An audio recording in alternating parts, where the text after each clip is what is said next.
Welcome to yet another star-studded episode of the illustrious panel. We had to kick the bums out and bring the starters in today. And so that's how we rock in. As y'all can see, I got my man Finesse West in the house. What's good, Wes? What's going on? I got the great legendary M-Tail in the house. Y'all remember M-Tail from the PCL, how he came and lit it up. How you feeling today? I'm feeling good, man. I'm happy to be here. Ori B, he gets it done in the clutch like Rob. Great big shot, Rob Ori from Hoop Social in the house. What's up, man? How you feeling? I'm feeling great, man. Thanks for having me on. Good to see you guys. You still on your high horse right now? Oh yeah. From last season? I'm sure you got some propaganda to push, so I can't wait to hear that. And y'all already know my man right here next to me, Penn, is in the building. What's good? I'm playing Tyrese Maxey today, huh? All right. Nah. All right. Tyrese Maxey been getting busy. Sometimes. Okay. Well, when you get Joel Embiid out your way, then you could, actually play your best and showcase yourself. Speaking as Joel Embiid, that's nasty. All right. What's up? I thought Joel Embiid was chill.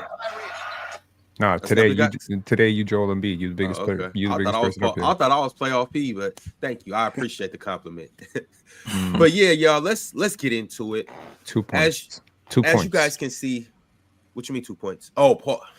2 points. Paul in 37 minutes. His fault. Bro, they pay more than $1 million a point for that production. Think about that 10 times if you're a Sixers fan. Holy. Is Paul George done?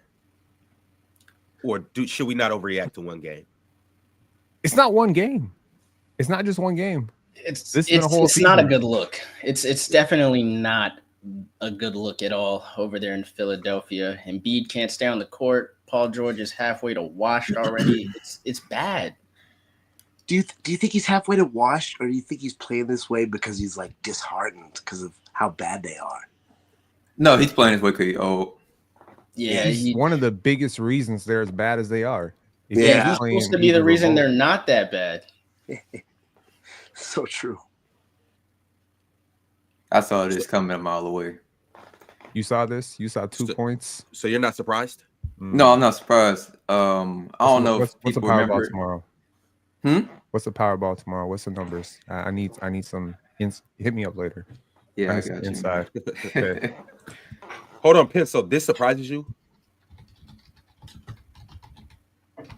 Penn, this is surprising to you? Did you just call me pencil? No. I said, hold on, Penn. So this is surprising to you. I said Penn, so not Penn. Okay. Penn, I would never do that. I was crash out. Okay. I was like, yo. Your name for me is penitentiary.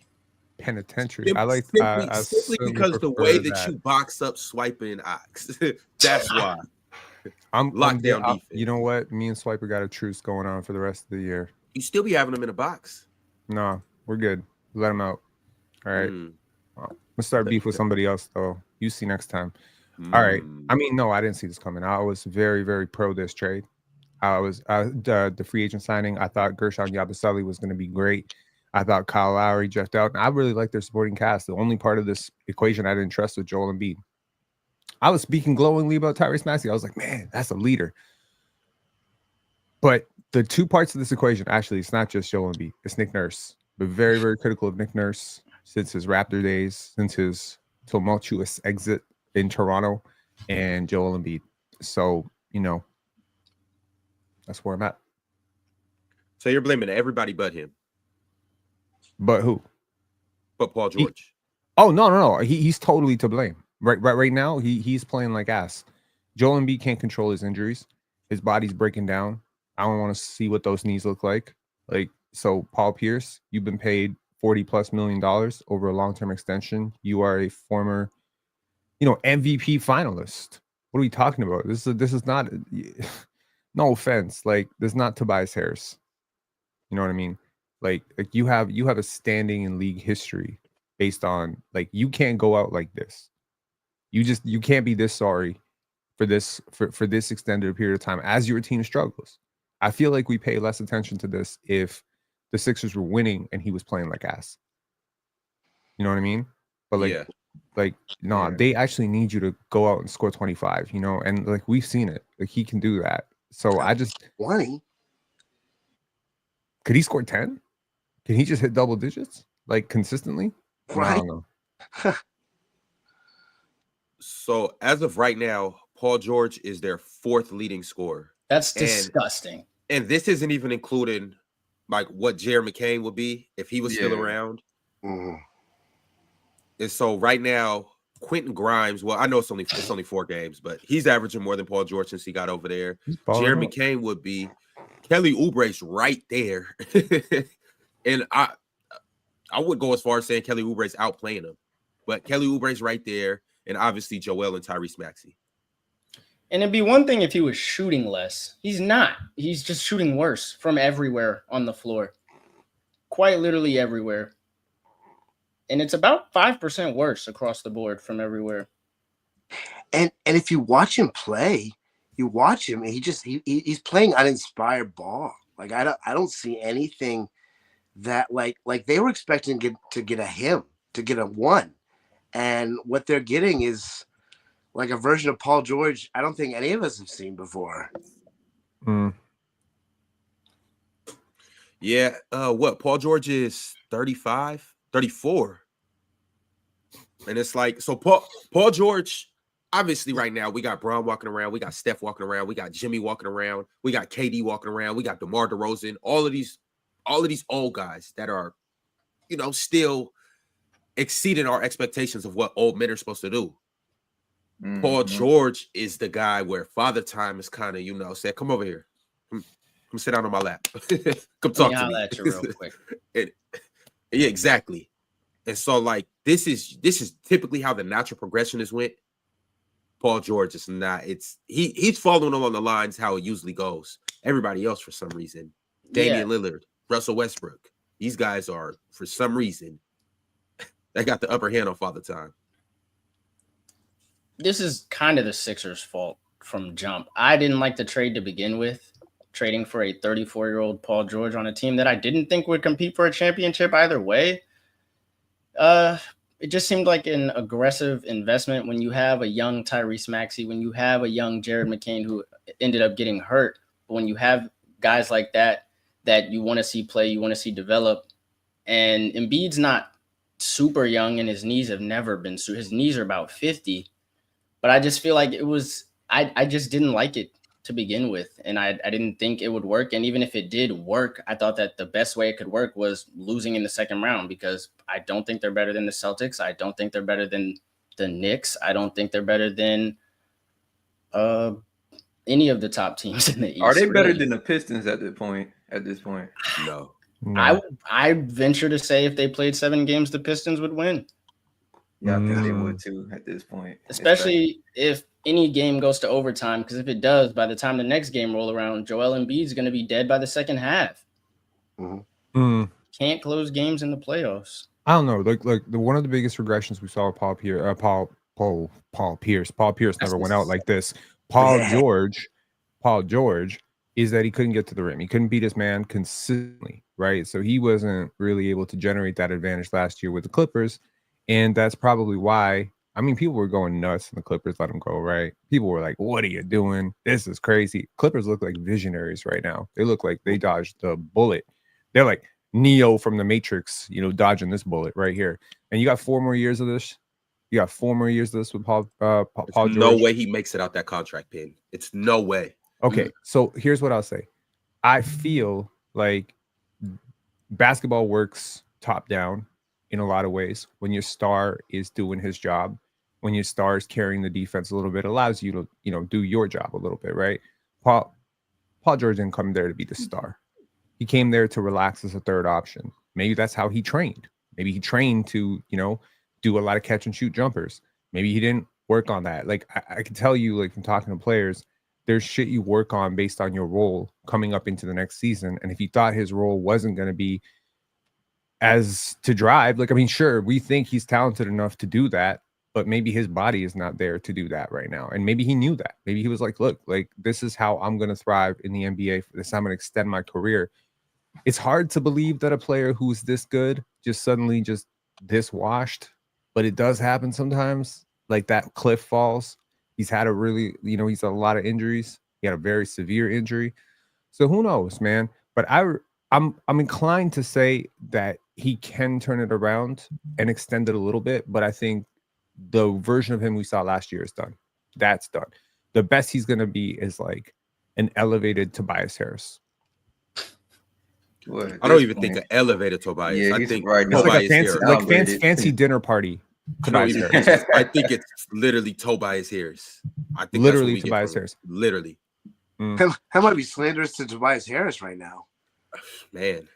Yeah, Tobias went to Detroit and just started acting like he know how to play basketball again. I thought that was kind of crazy. Tobias is playing winning basketball right now. Yeah, you guys know what's funny? So obviously you guys see the title of the show is the Detroit Pistons are the biggest success story. And we're about to transition and talk about the Pistons. But it's funny that we started the show talking about the Sixers because last year in the NBA, the 4 bottom teams were the Charlotte Hornets, the Washington Wizards, the Brooklyn Nets, and the Detroit Pistons. Yeah. 3 of those teams are still in the bottom 4 this year. You got the Charlotte Hornets, the Washington Wizards, my Wizards, and the Brooklyn Nets. But guess who the 4th team is now? Oh, man. The Pistons jumped out of the bottom 4, and the Sixers fell into the bottom 4. Tag team. Crazy. And it's almost like they both flip roles in what we completely thought of them. We all thought the Pistons, poverty franchise, no way they'd be good. I think we all might have expected a little improvement, but nobody expected them to be this good. No. At least I don't think. The Sixers, for sure. Look, nobody expected the Sixers to be this when good. they were losing last year. Now, it's kind of crazy to put me on a Detroit Pistons podcast is nuts, Ron. I appreciate the irony for that. The minute Ron sends us the subject list, first thing, Pen, tomorrow we talking about how great the Pistons are. I was like, nasty work. All right. But people think you got some walking back to do. I don't got no walking back to do. I got nothing to do. I'm doing that Michael Jackson thing, right?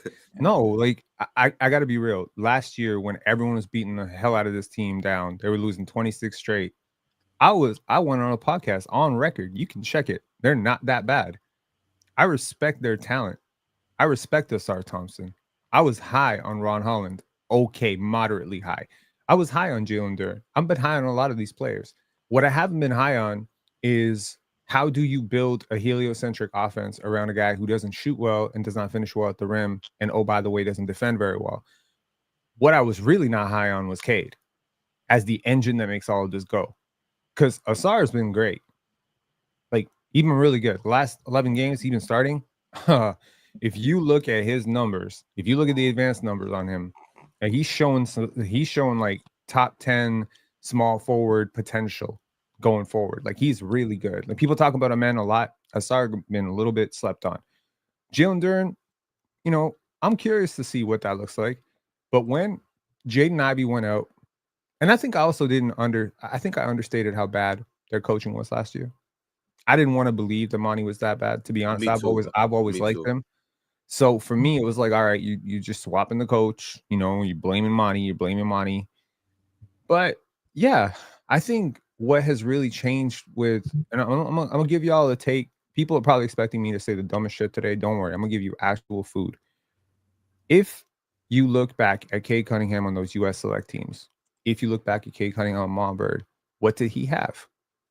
He had defenders, he had shooters, he had talent. So lift the tide. Give him those types of players. Tobias Harris, to me, you say whatever you want about him, competent NBA player. Malik Beasley, really competent NBA player, right? Playing really good. Tim Hardaway, bit of a terrorist, but still an NBA player. 8 times out of 10, a really solid NBA player. Mm-hmm. You look at Beef Stew, and you look at his rim protection this year. He's been very, very competent. Mm-hmm. So for Cade to succeed as this level of player, he needed to level up as a passer. Check. He has. Still turnover prone as hell, but he has leveled up as a passer. I feel like he's finding advantages better, and he's seeing the court better. The second thing he needed to do was either find one zone between the 3-point line and the paint that he would be dominant at. I don't think he's bursty enough or big enough to finish well at the paint. Just going forward. I don't know. Maybe he'll figure it out at some point with more space, but he's been shooting well. And that has completely unlocked, I think, the Pistons offense. Also, a massive upgrade in coaching, buy-in, role players. Everything looks much better in Pistons land. Are they the biggest success story, or is this like the most, clickbait title in the history of PC? I don't know. But they are a huge success relative to where people would have put them. I think a lot of people probably lost money on the under on this one. Well, Penn, let me ask you, because it is a reason why that's the title of the show, and you kind of just alluded to it. In terms of success relative to expectations, have the Pistons overachieved the most in the NBA? Absolutely. I don't even think it's close. I thought that this Pistons team would be better than 14 wins, but they're at twice as many wins as they got last year, if I'm not mistaken, and it's only the All-Star break. Like you said, 3 of the 4 teams in the bottom are still at the bottom, and the only real change to their roster is Tobias Harris and Tim Hardaway Jr. and Malik Beasley. And those are good players, but I didn't think that they would be able to contribute this much. And honestly, over the last 10 games, I don't think Cade has been shooting that well, and they've been winning in spite of that. I want to say he's shooting like 30-something% from 3 in the last 10, but he's still averaging 25 and 10. And it's just impressive over there in Detroit. Yeah. Okay, so what I'll say, one of the last times I was on here talking about the Pistons, when I remember doing like a ranking of all the teams. I think it's one of those situations where. Wait. Go ahead, MTL. Oh, okay. My bad. Or you freezing right now. No, I thought somebody said something, but my bad. No, one of the last time I remember being on here, I remember doing a ranking video. And we were ranking different teams. I remember me and Mars were very heavy on that. The Pistons was not the worst team last year. I was heavy on that side. Yeah, I was on the Wizards. I was on the Wizards. Coming into this year, I still was on the Wizards.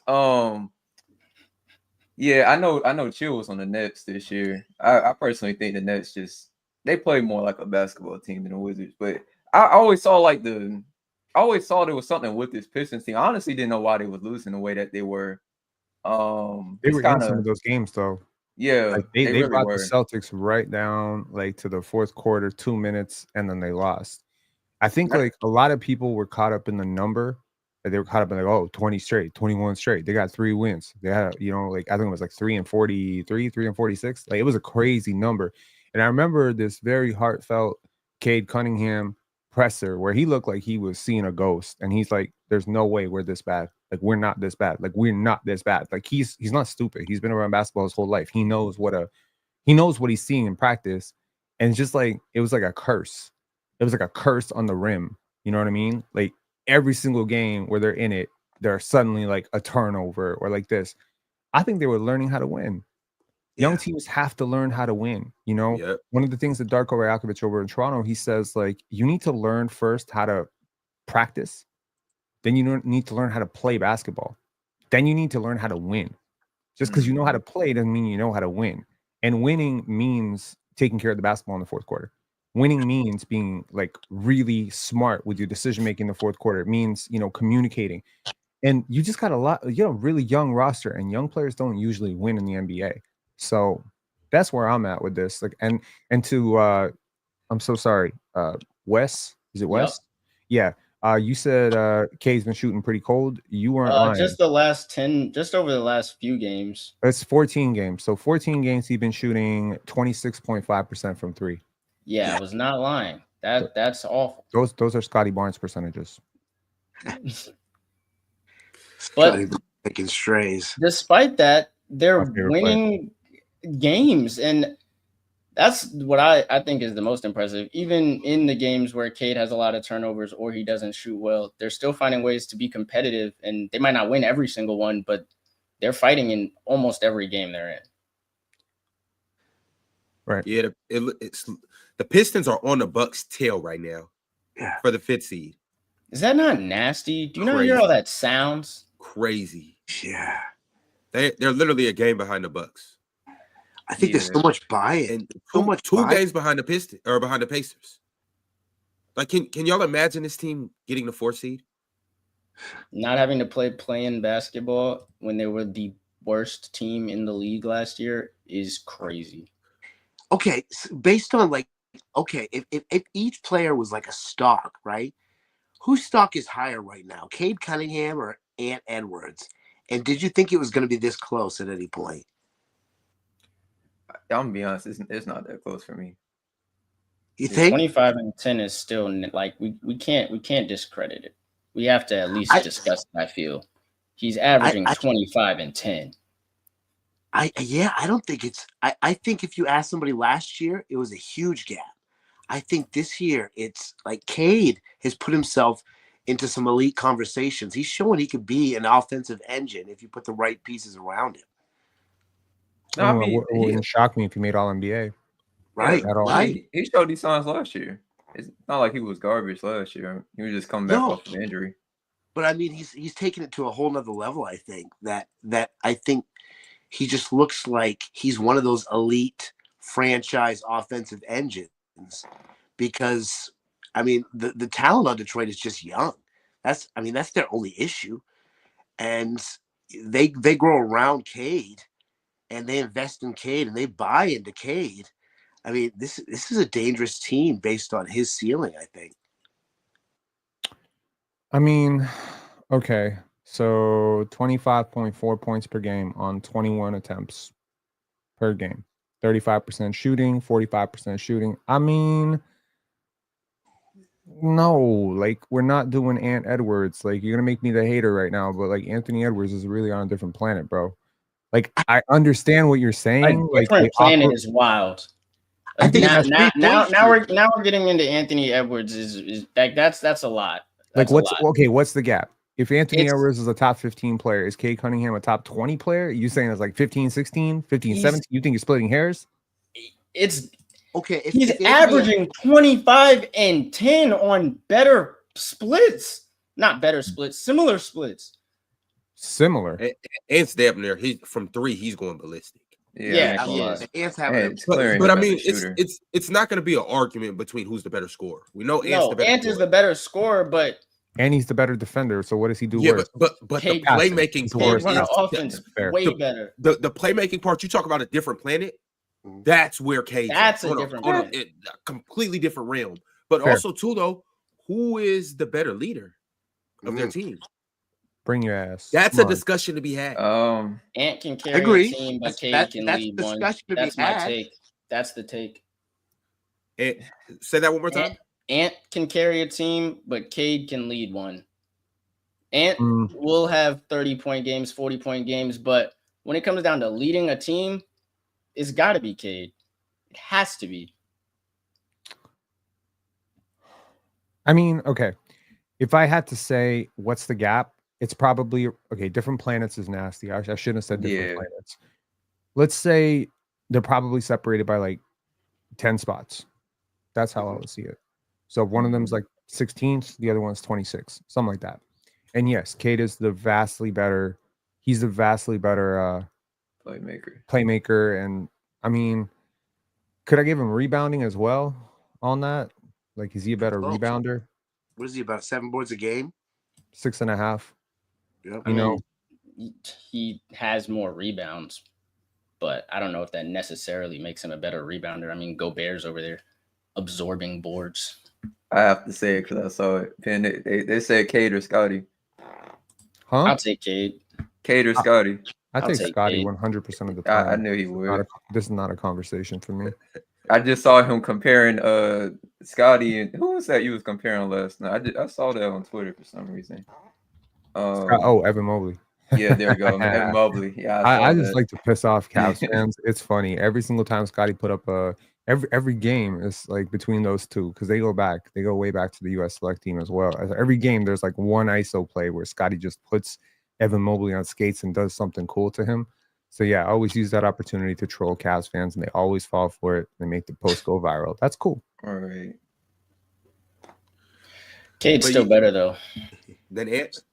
No, then Scottie Barnes. Wes, you've been Like watching easily better than Scottie Wizards. Barnes. No. Easily? Being a fan of the Wizards means I get the beauty of not having to watch their games and I can watch other teams play.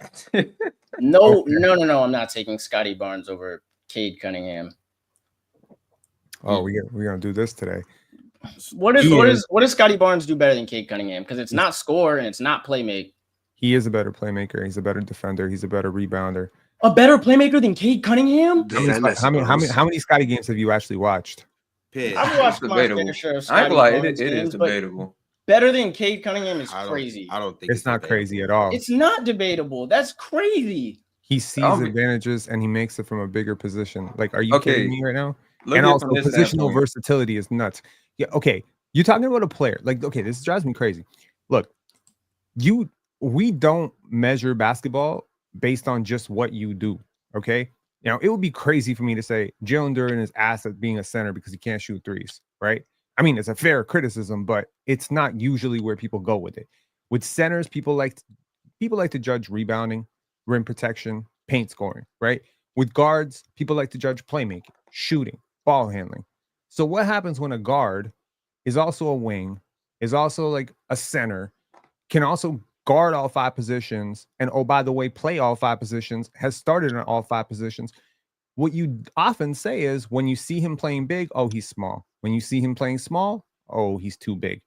Do you know what I mean? Like you gotta factor in the ability to play 5 positions. What does that have to do with playmaking? Because okay, so we're talking about now. If we're talking about who's the better player, I can see you taking that angle. We're talking about playmaking.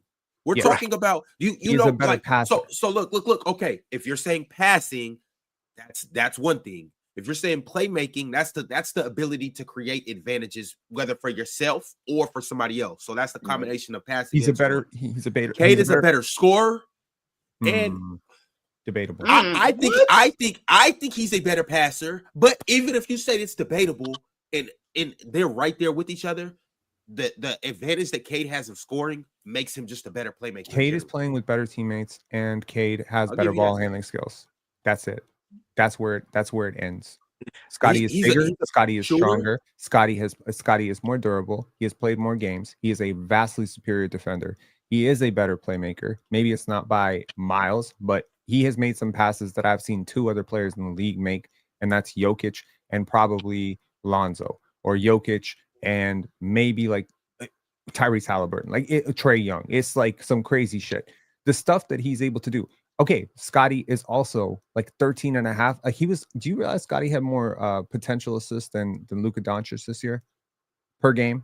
His teammates just break a lot of shots, bro. He's playing with Jamal Shed and Jonathan Mobile. Can we like, I know y'all had a lot. Hold up though. What did Cade look like last year? Well, what did Scottie look like last year when he had? I'm saying no. The peak of Scottie has been so much higher in the NBA. Let's be real. Scottie at his peak was with Pascal and OG and Dennis Schroeder. He had like a 6.4 box plus minus, which was like good for top 10 in the NBA. Cade has never touched 4 for any sustainable period of time because his defense does not elevate that much. His turnovers and his shooting percentages always depress his stats. Right now, he's a 35% three-point shooter. Earlier, when he was a 39% three-point shooter, you could say better score. Right now, you're really comparing like 2 guys who are shooting below league average from everywhere. The only difference is one of them is winning because they have better teammates. Rim protection is a really huge thing. Health is a huge thing. Scottie's also had 3 injuries this year. I feel like this take, if y'all want to stand on Cade's side right now, that's cool. I totally understand that. He's having a better season. No debate. He's having the better season. He's shooting better from this season.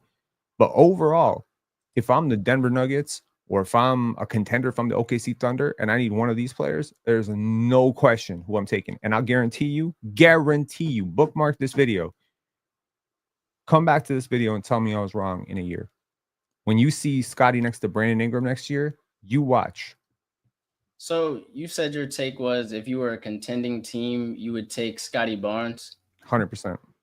If I was an expansion team, I would take Cade. If I was building a franchise and had nothing on it, I would take Cade over Scottie instantly. And I don't think I would think very hard about it. Yeah. So Scottie might be able to complement a championship team, a second option on a third option on a championship team, but Cade has the ceiling and the current of being the leader of a playoff team. Who's a better athlete? Scottie Barnes. Yeah. That's fine though. Who's a better defender? Scottie Barnes. So defense and athleticism don't factor in. Of course they do. You realize Cade has basically been the significantly more advanced player since he was 14 years old, right? Yes. Okay. So That's what you have to do when you're not very athletic. You have to become more skilled at the game of basketball. Okay, fair enough. But hey, wait a second. This Cade not athletic shit. I didn't say he's not athletic, but he's not as athletic as some of the he had advantages at the guard position in the league. Of course, he's 6'6", he's like 230. He has advantages that he can utilize, but every NBA player does. It's why they're in the NBA. But the thing about Cade is I can give Cade the ball and just tell him go hoop, and he's gonna either score himself or find someone else to score. I think that alone is enough to propel him over Scottie Barnes, because if he has the ball and he can have the ball 30% of the game, so Bones Highland is better than Scottie Barnes for the team. So Bones Highland's better than Scottie Barnes too. Lou Williams better than Scottie Barnes too. You see what I'm saying? Like, okay, but what are they doing with that though? What are they doing with that though compared to what Cade is doing? Yeah, like you can't like Lou Will and no. This is this argument. Do that. Y'all use Cade as the barometer for Scottie. But if you use the Scottie as the barometer for Cade, he would fall significantly short. That's what you're not seeing. Like you have tunnel vision for the bag, because you see the bag work, you see the craftiness, you see the fadeaway, you see the smooth scoring, you see him not struggling. We're seeing the bag work. No, we're not seeing it exactly. We're not seeing the bag work. We're seeing the bag work. They're winning. He's producing. He's an all-star. So where the hell were y'all last year? All NBA trajectory. What do you mean? Where were we at last year? One of these players has been in the playoffs. One of these players has been in the play-in. And one of these players will be in the playoffs this year, and the other one is going to be somewhere in Nova Scotia doing Lord knows what. They about to be sitting there at that lottery thing. You know damn well that when the Raptors played 5 rookies against the Philadelphia 76ers, 5 rookies, and not high rookies. Okay, we're not talking about top 5 picks. We're not talking about top 2 picks. We're not talking about top 10 picks. They played a 19th overall pick, an undrafted guy, a 31st overall pick, a 45th overall pick, and they beat the Sixers at full strength without Jared McCain. And you realize how much Scottie balled out in that game? 33-10. I don't think y'all watched that game. Scottie got into it. We're not saying he's a bum, no. Like nobody up here is we're not taking anything away from Scottie. Scottie's a hell of a hooper. Only thing I got caught up on was the playmaking part. I think he is a better playmaker. That's the one thing I can't give you at all. Like Cade Cunningham. I'll say it like this. I have it as Cade, but like I can see the tape for why you would say Scottie. Like why? Like watching, like when you watch both play, at least one. I think what helps Scottie's case, he doesn't turn the ball over like Cade. Like Cade be just turnover. Like he be getting them 10 turnovers a lot. Like sometimes he just tries to force stuff in there a little bit too much for me. I think probably because he has too much of the playmaking responsibility on his hands that everybody focused on him because he's so good at scoring. Scottie kind of has the ability to, like, fall in the background a little bit. I think people don't focus on Scottie as much as they do Cade. So I think that might be part of it too. So that's why I still have it as Cade, but it's getting I see what you're saying very often. Like, I mean, that move that he pulled off, like, first of all, in the mid-range, who's better? If I told you that Scottie's been better in the mid-range this year, you'd think I was crazy. He has been. I'm not going. No, that doesn't necessarily surprise I'm not me. going for this though. Right. Like, he has been better this year. He just because he shoots a better percentage doesn't necessarily mean he's better. Because if that's the case, Ant's a better shooter than Steph. No, that's is not Jokic a better shooter than Steph? No, man. Just because you shoot a better percentage on high volume. And here's the thing: I like Scottie's mid-range bag that he's developed. I like how he's shooting turnarounds from the mid post and things like that. How are you supposed to stop that? Do I think he should be shooting them as much as he does? Probably not. But I like the fact that he's going to it and he's using it. The thing about it is, Cade Cunningham uses the mid-range to his advantage. He's able to get to spots. So Scottie using it to his disadvantage. Scottie be like, oh, kind of. It's like Giannis shooting threes. Giannis, just because you can shoot threes, and just because you might make a 3 or 2, doesn't mean that you should be. You just mentioned Scottie Barnes' athleticism. You just mentioned that, right? Mm-hmm. Him relying on the mid range isn't him relying on the strength. But because we can both agree that's not his strength. But this is where you got to throw in team context. You got to understand what players are doing. Last year, people were crucifying the Spurs for running Jeremy Sohan at point.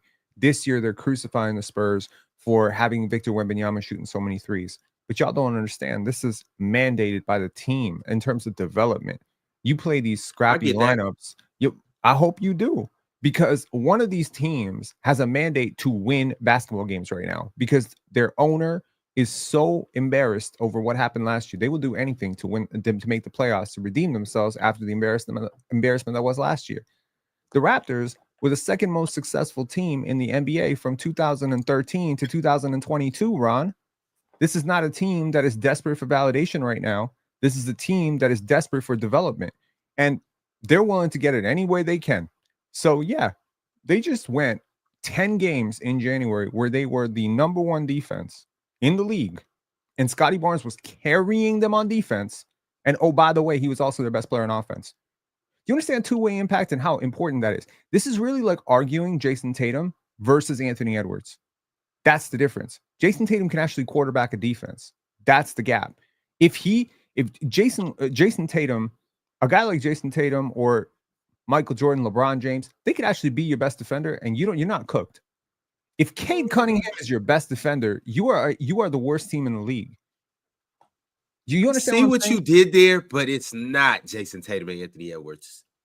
It's not. But I see what you try to do there, but it's if Anthony Edwards is your best defender, your defense is going to be bad. It's not because he's bad. It's because he's not good enough to be your best defender. Scottie is good enough to be your best defender and be a half-decent team. That's what I'm saying. Maybe he's not the floor-raising defender that Wemby and Chet and those guys are, but he's good enough to be an all-league defender, Ron. And here's the thing. As someone who's watched a lot of big wings play, I'll tell you what. When Scottie gets to the apex of his shot, you can't block that shot. There's no bothering the shot. Like, to me, when I'm watching a player at the youth level, I don't care if your shot goes in or not. I care how open you are when you gather. I care how open you are on the release. That's all I care about. That's why I'm a big believer in Brandon Ingram, and I always have been. It's why you and I do not agree on AJ DeBonsa at all. I'm very, very high on AJ DeBonsa because I don't see how you're supposed to stop that player. You understand what I'm saying? The thing about it is it doesn't matter how high you shoot the ball. If you don't make the shot, if you don't make the shot, what does it matter? Of course it matters. Steph Curry shoots once again. Steph Curry shoots from down here. He's 6'3", but the ball goes in. This is a real casual. It doesn't matter if you shoot from way up here. Yo, what's his name? Who used to shoot the ball slow and like this? Cartwright.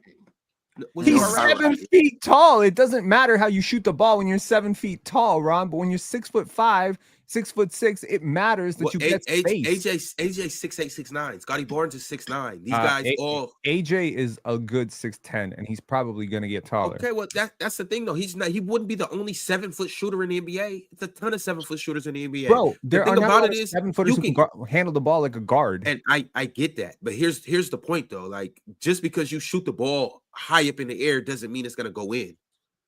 Okay. You still got to make the shot. We're completely arguing different points. What I'm trying to tell you is that great players are open a lot. Okay, when Nikola Jokic, they create space. I get what you're saying. Or Joel Embiid take their shot, either due to speed, size, strength, or something. When Carmelo Anthony takes a shot, when Kobe Bryant takes a shot, you know the difference between Michael Jordan and Kobe Bryant? You want to know the real difference? Michael was 10% more open. That's the gap. It's not skill. It's not skill. It's how open they were. But Michael can shoot a shot over. I'm gonna tell you why it is skill though, because Jalen Green creates crazy space. No, he doesn't. He still has to make the shot.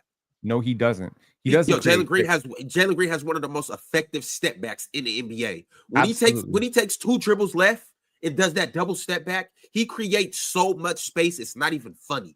But as a he 6'4" literally guard, could do the one you where he must takes be a able breath, to shoot. shakes it, shimmies his shoulder, and then he could shoot. That's how much space he creates. But the thing about it is, you still have to make the shots. It's a lot of guys that have space. It's a lot of guys that get open shots. What's easier, working on your jump shot or working on space creation? The physics of space creation. What's easier? It's the space creation. But once again, it's a lot of guys that get open shots. It's an NBA game. When somebody drives and penetrates and the defense has to rotate and the ball gets swung around, you get open shots. The open shot isn't, I mean, that is the hard part, like when you're creating it by yourself as a one-on-one player. But the hard part is making the shot. That's literally the difference between all of these guys. Can I actually put the ball in the hoop when I have the space created? If Jalen Green made his shots where he created all the space, we will be talking about him like Anthony Edwards. We will be talking about him like Devin Booker and all of these other guys. How many college hoopers do you know that have gone from college? Reed Shepherd, great example. Yeah. Look at Reed Shepherd in college. Look at Reed Shepherd in the NBA. Did he forget how to shoot, Ron? Did he forget how to shoot? Does he have more space than he's ever had before? Yes. But can he generate space for himself with his first step like he could at the previous level? You look at Cade Cunningham right now. You look at Cade in high school. Nobody could stop that dude. Nobody. A lot of transition, bigger than everybody, had a lot of help around him. But the minute he stepped up to college, it started to look a little bit worse. Suddenly, all those gaps. Look, everything is about space. Literally everything in basketball is about space. When you're talking about turnovers, why are you getting so many turnovers? Because you passing, you're projecting the pass because you're not reading the game fast enough, right? Because you're not accurate enough. And that's all coming down to space. So if you're talking about a guy like Nikola Jokic who creates so much space, how is he creating space? He's creating space through rim pressure. He's creating space by drawing that second defender. So what I'm saying is the context around Cade is decent right now. It's not great. Let's not pretend like he has like 2 all-star teammates. No. And when Jaden Ivey went out, there was a very, it would be very justified for the Pistons to have folded. The fact that they have not is a credit to him, a credit to their whole team, and a credit to everybody, really, because Jaden Ivey was a good part of what was happening in Detroit. But they've been rebuilding for 6 years, Ron. Can we be for real about that? Like, this is not year 2 of a rebuild. Okay, y'all been rebuilding for 6 years too. Are you insane? Well, we won a championship 5 years ago. Okay, so y'all been rebuilding for 5 years. That's not true because we went deep into the playoffs literally the year after. Deep? Yes. Deep? Second round. Game 7. That's deep? When's the last time the Pistons been in the second round, Ron? I'll wait. I'll wait. Yeah. They got a lot of dusty old records over there. Y'all, but right quick, speaking of going deep into something. Oh, Lord. We're gonna go deep into the PrizePicks app and talk about why this is really the best thing that's going right now. So I know a lot of y'all sitting on y'all couch, and once again, it's been a while since y'all been deep into something. But if you want to, and you're craving it, this is the best thing to dive into. Because with the PrizePicks app, you can run your game, control your game, and ultimately you can win your game. And what's even better is you will get $50 instantly when you play just 5 in promo funds. How deep is that? But you must use the promo code panel. And when you do that, instantly you will get $50. Now, let me tell you how to use the PrizePicks app because it's real simple. Well, you download it and you use the promo code panel. And then you'll instantly get that $50. And all you have to do is choose 2 or more players in the sport that you like. They got everything: basketball, football, baseball, etc., etc., etc. And after that, they'll give you a player projection, and you simply choose more or less. It's so easy that I can do it. And I'm going to show you guys how to do it right now. We're going to actually have a little bit of fun today. I'm going to make this quick, easy, and simple for y'all. We're going to go with points combo. And as you can see, we got 2 guys up here, 2 of the best scorers in the NBA, Anthony Edwards and Shea. But you know what, y'all? I'm going to go with the 2 guys that create space, but can't make their shots this year. And I'm going to take the less on Jalen Green and Steph Curry. And I'm going to prove my point that just because you create space doesn't mean you're going to make the shot. So that's what we're going to do. And then what we're going to do is jump over here to 3-point combo. And Zach hasn't been able to throw the ball out in Lake Michigan this year. So as much as I want to go with Zach and Trey, I'm going to have to go with really the two gunners, Anthony Edwards and SGA. We're going to go with them to combine for 7 threes. Then we're going to go with this assist combo. I'm going to take Jimmy and Amin. I'm going to do it that way. And then last but not least, rebound combo. I got to go with the league leader in rebounds, dominant Sabonis. I think he's probably going to get 14 or 15 by himself. So I need Fox Zion. will be proud. Who? Oh, Fox, yeah. Fox will be proud of you. So I need Zion to do his thing and get about 6 rebounds tonight, and we'll be all right there. And last but not least, just to throw a little cherry on top, Zubac 2 dunks or Bam 2 dunks? Guys, what you think? Bam. Yeah. I think Bam. Zubac will have a higher chance. Playing against the Jazz too. And he got James Harden. Yeah, let me go Zoo. I'm gonna go Zoo. And that right there. Hold on. And that right there, ladies and gentlemen, will turn $20 into $400. And so that's what we're gonna do. Before we do that, I do want to show you guys what happened last night. Last night we did something that we haven't done in a very long time. Whoa. Here we go. We hit, y'all. We hit. We turned 20 into 520. Nice. And this is courtesy. This is courtesy of me making these picks for these guys yesterday because they just haven't been able to get the job done. And that's actually why they're not on the show today, because they're celebrating their win in such a long time. But y'all see Karl Anthony Towns hit on his over or more for the PRA, 42.5. Y'all see Trae Young had 8 turnovers last night, and he went more than his 4.5 turnovers.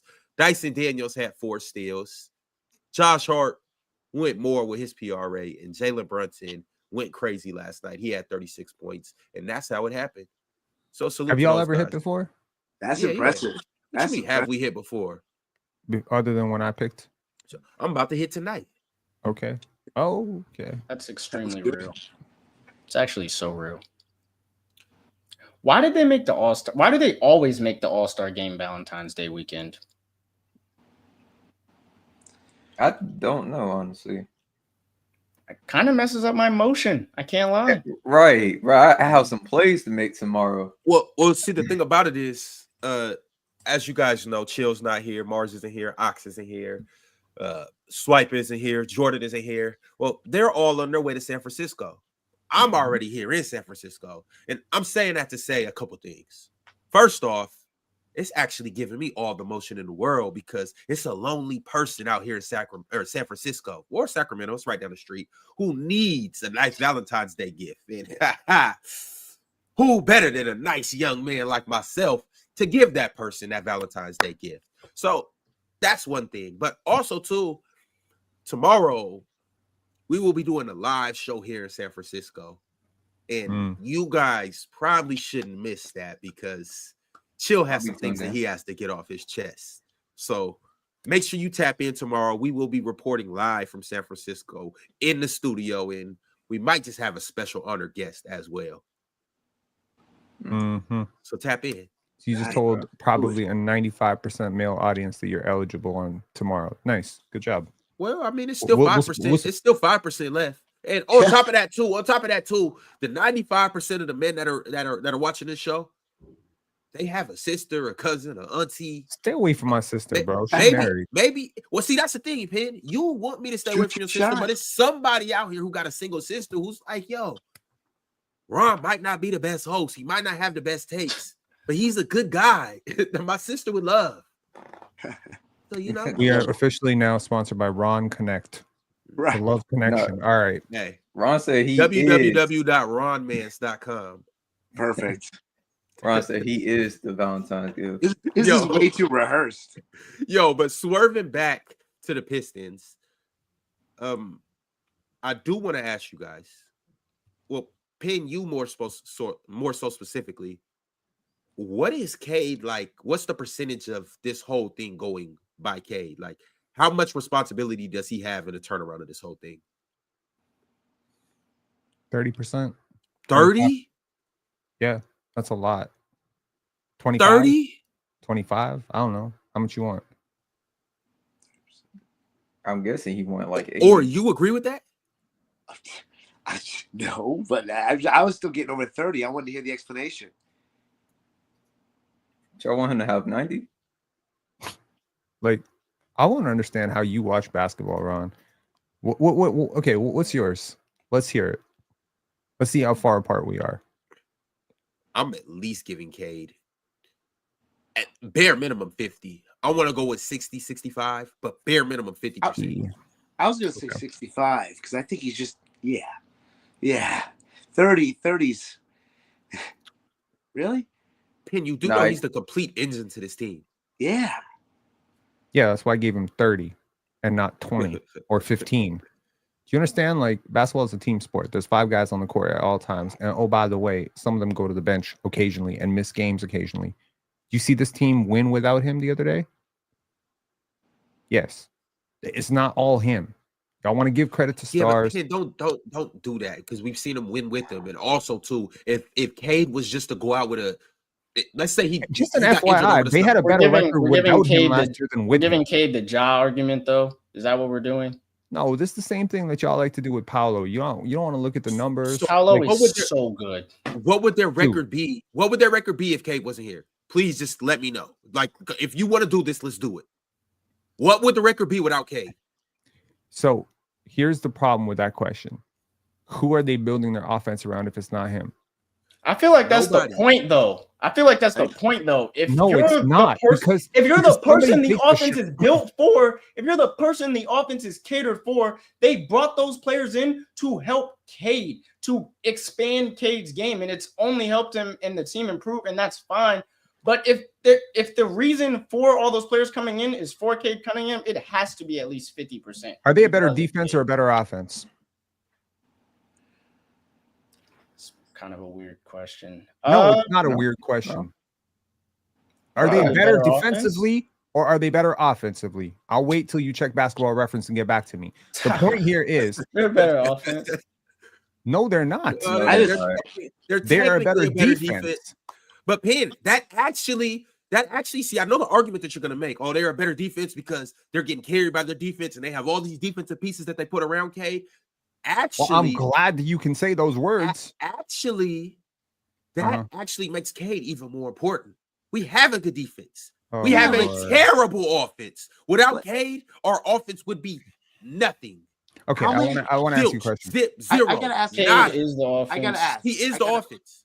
I gotta know. Like, how many offensive engines in the Eastern Conference genuinely are better than Cade Cunningham or performing better than Cade Cunningham? This is what I'm saying, man. Like, why is Cade Cunningham the only archetype of basketball player that y'all like to think about? He's not Michael Jordan. He's not LeBron James. He's not poor man's Michael. He's not poor man's LeBron. So when you see a guy who gets points, rebounds, and assists, right? You think, well, what would happen if I took those points, rebounds, and assists out of the equation? They would lose every single game. That's not how it works, though. Okay, if you put a Bradley Beal, so someone or CJ McCollum in that position, they're worse. How much worse? Be for real now. How much worse do you think they are with Bradley Beal? How much better are they with Devin Booker? Be for real now, because again, you can talk about the offense. Like, I hate this conversation because look, I didn't walk in here trying to be like a Pistons hater. I wanted to come here and give them all the flowers, but y'all want to gas Cade up like he's carrying this shit, and he's not. He is. No, he's not. Cade's not carrying. Okay, they're a top 10 defense, Ron. If they were a 30th ranked defense, they'd be where the Raptors are. And they would be a 30th ranked offense if Cade wasn't there.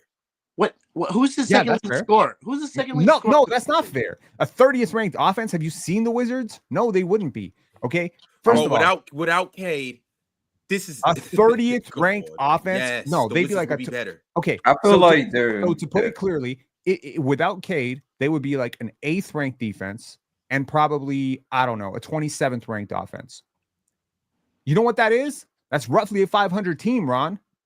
Maybe a little bit less. So this team would be a 500 team without Cade? A little bit less. You look straight in that camera and lie to me right now. Lie to my face. You don't want lying. Tell me a truthful lie. No, tell me a truthful lie. Give me an honest lie. Look me straight in the face and tell me that this would be a 500 team without Cade. They'd be slightly below 500. So where would they be in the Eastern Conference? 8th, 9th, 10th, maybe 11th. All right, y'all. Hey, I promise you, we about to get up out of here. It's been Ori, I appreciate you coming. Wes, Martell, it's been fun. This is disgusting. Because they are a 15th ranked offense right now. What are you doing? So if they were a 27th ranked offense, yeah, they lose like 4 or 5 games. Y'all real, like, man, it's just like you get. What do you think the just difference got between Dennis Schroeder. 15th and 27th is? Dennis Schroeder was carrying a team that was above 500 I'm saying they just like got Dennis earlier Schroeder, this year. But we're gonna take Dennis Schroeder off this team because they just got him.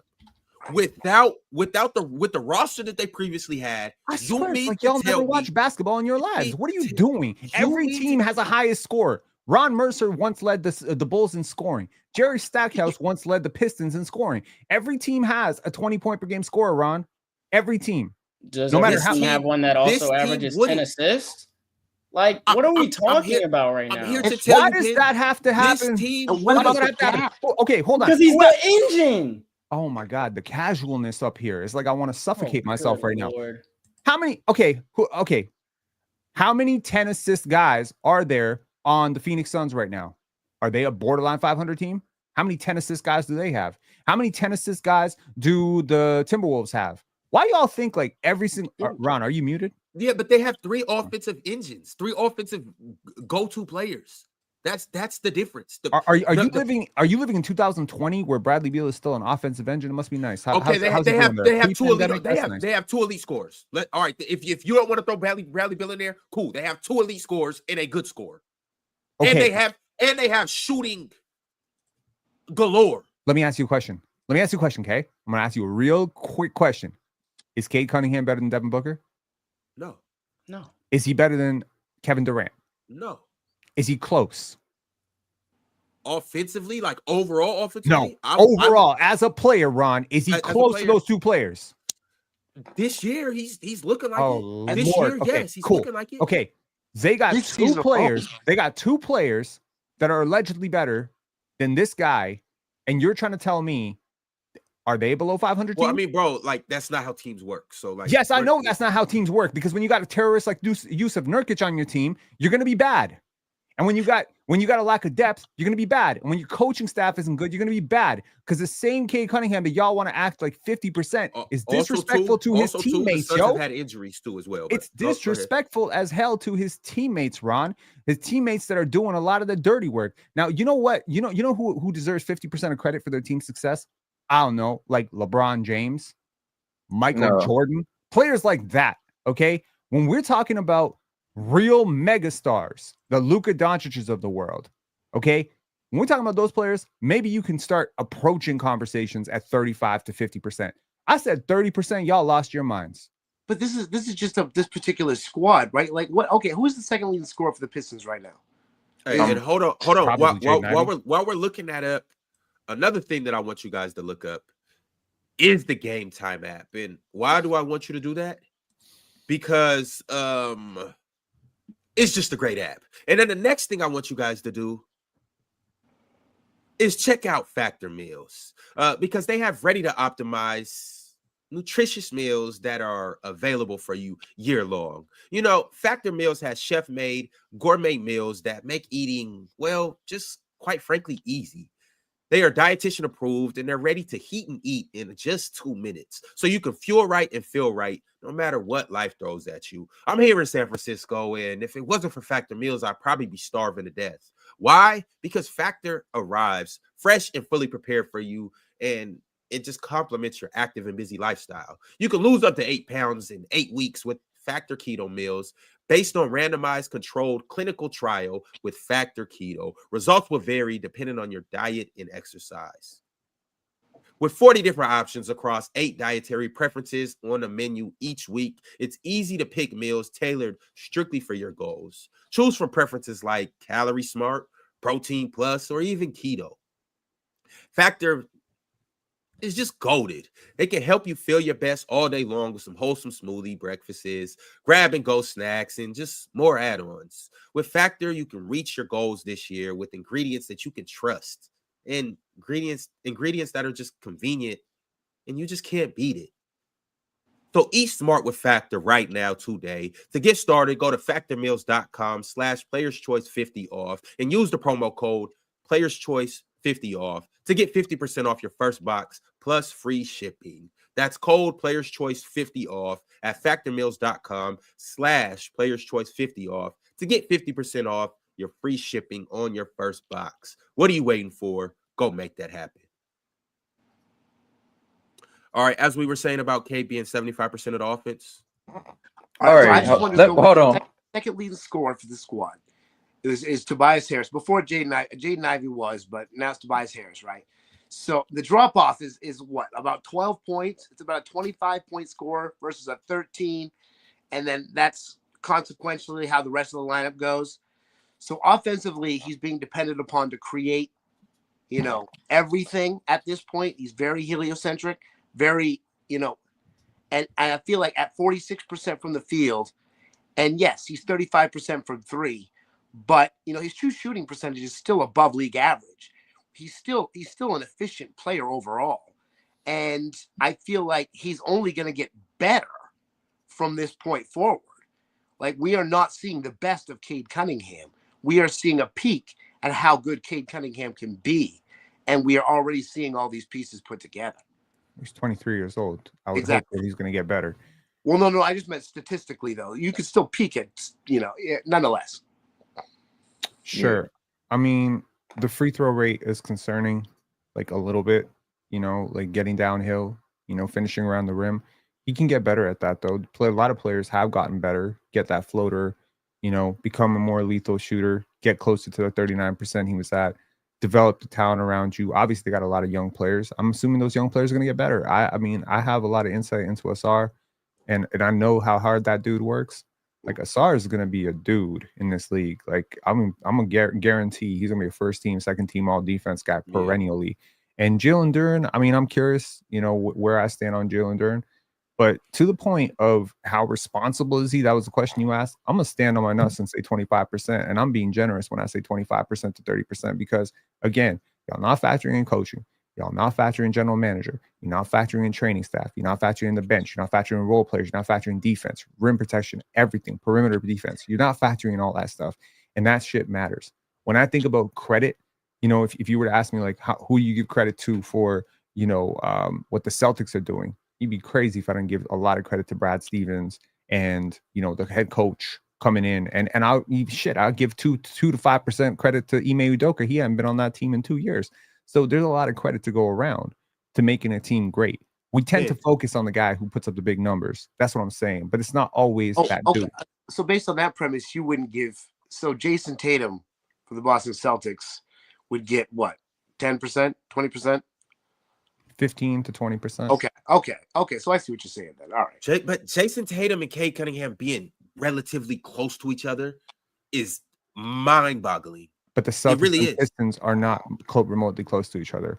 I understand that, but I'm saying we're talking about the percentage that they let me ask you a question to their team's success. Let me answer your question by asking you a question. How much credit for the Cavaliers' success this year does Donovan Mitchell deserve? Donovan Mitchell, I would probably give Donovan Mitchell. I'll give Donovan Mitchell 10-15%. Okay. See my point? Yeah. Well, now based on the criteria that I don't see your point. Because Jared Allen and Evan Mobley are talked about a lot. Okay, they're talked about as all-stars or types of all-stars. And Darius Garland. Those are big names. I don't feel like people watch and a good ass coach. Okay. Well, let me tell you something. Asar Thompson is a better perimeter defender than any player on the Cavaliers. Okay, any player. And now let's start going down the list of everybody else. You mentioned Asar. Now keep going. No, I want to keep going. Okay, let me give you. And again, win shares are not gospel. Okay, but I want to count down which you've been mentioning this Pistons defense like they're a top 10 defense. Ron, you understand that they're a top 10 defense in the lesser conference. It looks 11 to me. It doesn't look top 10. Their defensive rate. My bad. They fell. Okay, they were like 9th for a bit. Okay, but they're 11th. My bad. So they're 11th. They're the 11th ranked defensive rating. Honestly, look, Cade is not contributing very much to that. He was early on. He isn't contributing very much to that. He rests a little bit on defense. He doesn't draw the hardest matchup. But he doesn't need to. They got defenders around him. You need to look at the numbers at what Isaiah Stewart is doing at the rim. This is the thing, though, Penn. I'm looking at this roster, and I'm not saying they got defenders around him. They have an exceptional defender, Thompson. After that, they don't got no and obviously team defense isn't just based on individual defenders. You can have mid defenders and still have a great defense if your team knows how to rotate and play defense as a unit. But I'm like, they have the 11th best defense. Yes, he has a sore. Outside of that, he's not given anything. Like he doesn't have an all-time defense. Malik Beasley's not a bad defender. He's all right. Sure. Jalen Duren's not a bad defender this year. He's all right. But when we're talking about hold on, in the but NBA, all right, they are up. Considerably better. Okay, so a whole bunch of mid-ass defenders are carrying the 11th ranked defense, and oh, by the way, a star who is not a good defender. How make sense? He's carrying them. So nobody denied that he's doing the heavy lifting on offense. Okay. What I'm trying to tell you is that on defensively oriented teams, now they're pretty two-way. I'm not saying they're like a 22nd ranked offense. No, he's carrying a 15th ranked offense. That is very impressive. Single-handedly, man. Oh, shut up, man. Single-handedly, he hitting all those shots. Lord help me, man. Yes, Pin. Y'all discredit role players probably because you weren't role players, or maybe you are role players now. But I hate how role players get disrespected like this. I don't like how the bench gets disrespected. Malik Beasley shooting 42% from three. And if you think that's because Cade Cunningham just finding him open, you must not know who Malik Beasley is. Okay, like Tim Hardaway Jr. I mean, sure, we can say a lot of shit about Tim Hardaway Jr. He's not that great, but he is definitely a league average player, and league average gets paid. Okay, Marcus Sasser. Simone Fontecchio, like that dude has had some really big games. Y'all act like these guys don't exist. So Penn, if I was to tell you, I want to ask everybody a question up here. Yeah. Okay.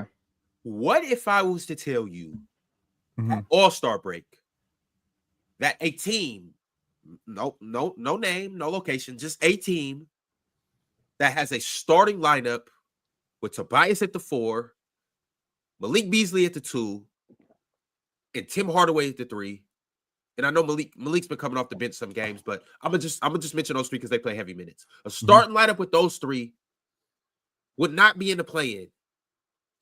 They wouldn't be in the lottery. They wouldn't be the worst team in the league. They would be a bona fide playoff team. How mind-boggling would that be to you? Would you be surprised? Would you think I was lying to you? Yes. Tim Hardaway Jr., Malik Beasley, and Tobias Harris. Yeah. Okay. What if we swapped engines? What just theoretically? What if we swapped like Trae Young and Cade Cunningham? Like how different are those scenarios? You think Atlanta becomes a winning squad? Now he cooking because Trae is Buddy's favorite player over here. So would the Pistons be better with Trae Young, an even worse defender than Cade Cunningham, who does much more heavy lifting on offense than Cade Cunningham? Much more is kind of crazy. You don't think Trae Young does more heavy lifting on offense? I mean, retire. No. Retire now. Schedule your retirement. Isn't Cade Cunningham like top 10 in points responsible for this year or something ridiculous like that? Trae Young might do a little bit higher than that. I'm assuming it is higher than that. I'll check. Okay. Let me say something. 9th in points responsible for. What's Trae? Let's find Trae on this list. Trae got to be top 5. Isn't Trae less efficient in every possible metric? Except hold on, wait. 3-point percentage. See what he did last night. Well, is it possible that Trae Young is playing with a rookie? Does that matter? But is he offensively, who's worse, Atlanta or Detroit with the weapons? I mean, that point will work, Penn, if we can't use the same logic that there's a rookie that was playing in Philly, and when he was playing, they were way better. So, like, just being a rookie don't just mean it's a bad. No, that's fair. I mean, Jared McCain and Stephon Castle and Khalil Ware have been a very different brand of rookies this year, though. Those 3 have specifically. First of all, it's very rare that a draft class produces 5 rookies who contribute to winning in their first year. It's very rare. Who's the 5? Jared. I'm not saying there's 5. I'm saying that's the mark. It's usually if you go back and you study a draft class, there's usually 2, 3, maybe. It's because we're getting younger. But this draft class was very unique in that it was basically padded up with all those mid-teens guys. It's like the whole draft was mid-teens guys. You know, there's like 35 of them. And you can find them anywhere. You can find Ryan Dunn. You can find them all the way to the second round. You found a lot of value in this draft if you really knew what you were looking for. It just didn't have that top-end talent. Zachary Reese-Shea, probably not better. Well, definitely not better than the 3 guys I just named. But he's the first overall pick, so he's going to get a lot of minutes. It's the same thing with Alex Sarr. He's not better than Jared McCain. He's not better than Khalil Ware right now. But he's gonna have to play in that context, and he's gonna play. I mean, Bub Carrington is not a bad player, but for NBA standards and what his role is right now, he's gonna struggle. That's the whole point of this, right? Certain teams are not trying to be competitive. Teams that are competitive try to do certain things, like they pad themselves up with veterans, they scheme defensively, and then there are teams like the Toronto Raptors and the San Antonio Spurs that frankly are trying to develop, and they're not the same thing. It's a totally different concept. They're not playing to their strengths. Scottie Barnes taking like 7 threes, 6 threes every night. That's not to his strengths. It's to his development. If Scottie wants to put his head downhill and just go downhill, we saw what happened to Philly. They couldn't stop him. No one could stop him. Embiid couldn't stop him. But that's not how we're trying to develop the guy. So right now, if you force Cade Cunningham to be just a high volume 3-point shooter, and just say, okay, we're going to eliminate all the parts of your game that you're good at, and we're going to force you to just drive to the rim like a reckless, crazy person, like your RJ Barrett every single time, he's not going to be very effective, Ron. If you're going to take the ball out of Cade Cunningham's hand right now and just say, hey, we need you to work on your off-ball awareness and your cutting. So we're going to put the ball in, I don't know, Tobias Harris's hand. You're going to play off Tobias Harris for 5 games. Cade would struggle. Obviously, but why would Cade ever do that? He's the best player on the floor. Well, that's the problem, Wes. That's what the Raptors and Spurs are doing right now. They are putting their best players away from their best situation. Why are we talking about the Raptors and the Spurs, though? Because we're talking about why Cade is good and why the Pistons are good. So you think 30% was not generous enough? That's what started this whole goddamn thing. Question, and Trae Young is worse than Cade Cunningham. And I think if they switched, the Pistons would just be a little bit worse. They would be a lot worse. There we go. You see what you've done, Ron? Wait, whoa. What did I do? Cade is averaging what? More points, more assists? No, he's not averaging more assists than Trae. Trae is averaging 11. This is what happens when you literally watch basketball on a box score. Like you go to I'mRight.com with your stats, and you're like, damn, you watch these 2 players play, and you think Trae Young is worse than Cade? For real? I watched Trae Young be the worst defender in the NBA, and he's shooting worse from everywhere. And Cade is the engine of an offense of a good basketball team. And it's because of Cade Cunningham. So, yes, I think Cade Cunningham is way better than Trae Young. Were you born 2 years ago? Did you watch Trae Young go to the Eastern Conference Finals? You think he forgot how to play basketball? That's wonderful. And I'm so happy that he did that. But I'm talking about right now, if I needed one player, I'm taking Cade Cunningham. Whose stock's higher right now? It's probably Cade Cunningham. Yeah. Cade's stock is higher because he's younger, bigger, and frankly younger, bigger, winning. Like I don't understand why that's what I just said is crazy. It's not crazy. It's really not. It's short-sighted. But I'm like, if y'all clearly didn't watch Trae Young get 38-19 last night. Y'all clearly don't see that Jalen Johnson, who was an all-star level player with the Atlanta Hawks, had a season-ending injury, and he hasn't been around the last 15 games. And that's the only reason why the Hawks are going this way instead of them being a 6 seed like they were 3 weeks ago. And injuries. I must say the Hawks lost a more important player than the Pistons lost this year. I feel but that is the one advantage that I'll give Cade. He doesn't have a Jalen Johnson level player. So it's like on offense, he has to once again generate all of that. I mean you give Cade Cunningham a 20-point per game scorer, somebody that can take a little bit of that offensive load off. I mean, maybe his efficiency does go up. I mean, he's at 46 and 35. That's not like taking a next step up is not ridiculous. Let me recap here. I have been on record saying he deserves to be an all-star, that he could be an all-NBA player, that he is responsible for 30% of a team's success, where he accounts for 13% of their win shares. And I am being pushed on this. This is not enough for y'all. Okay, let me try to be y'all. Let me try to give the chat what they want. Cade Cunningham is a top 10 player in the league. Cade Cunningham doesn't only deserve an all-star. He doesn't only deserve an all-NBA. He deserves to have the damn MVP trophy named after him. And he's not responsible for 30% of the team success. He's responsible for 300% of the team success. Now, can y'all shut up? Keep going. No, let's not. Okay, can we talk about Jamal Murray 55, please? Let's do it. That was crazy. Okay. What y'all watched it? I didn't see that I specific did not game. catch that game because the Wizards were. I was watching the Lakers game yesterday, so I watched that and then I watched the Lakers. Yeah, and the Magic was on. So I watched the Magic and Lakers yesterday. So, I watched another game. Talk to us about it though, Jamal Murray. Well, look, historically, this is a player who has always played himself into shape. Some people may hate it, but this is around the time when he starts getting it cooking. And I think this was his announcement to the league. I'm here for y'all.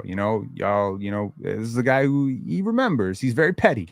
I like that. It's a little Canadian in him. He's a little bit petty about it, So I think I'm seeing a lot more burst in his game. Jump shot feels nice and smooth, comfortable. He's looking for a shot. He was hunting it. He got his shot off in all different ways last night. I do think the Portland Trailblazers defense last night was abysmal on him. Like, they went drop on him several times. They miscommunicated several coverages on him. So I do think they gave him a little bit of assistance, but I'm not saying like they could have stopped him from scoring 40 last night. No, he was just in a bag. Like, he saw that shot go in a couple of times. He's like, boom, this is my night. And his teammates accommodated. I think Michael Porter Jr. didn't play. So, carrying a little bit more load. Yeah, I mean, if they get this version of him, I'm not saying 55 points, but I'm saying like competent 25 point per game, Jamal Murray in the playoffs. Yeah, they're going to be really hard to beat. That's what it always comes down to with Jamal Murray, though. I think it's interesting, though, because it actually makes me laugh a little bit. I remember the last time he had a chance to get 50 versus Kyrie, I think when it was on the Nets, and he tried to chuck that last shot up. I'm just laughing, thinking about like how many years it took since that moment for him to actually score 50 in a game. I think that's actually kind of funny. Believe it or not, Jamal Murray is the franchise leader in 50-point games. Yeah. Last night was his fourth. Jokic has 3, and Carmelo Anthony has 2. Remember in the playoffs a couple years ago, he had 2 50-point games in the playoffs. Alex English never hit 50.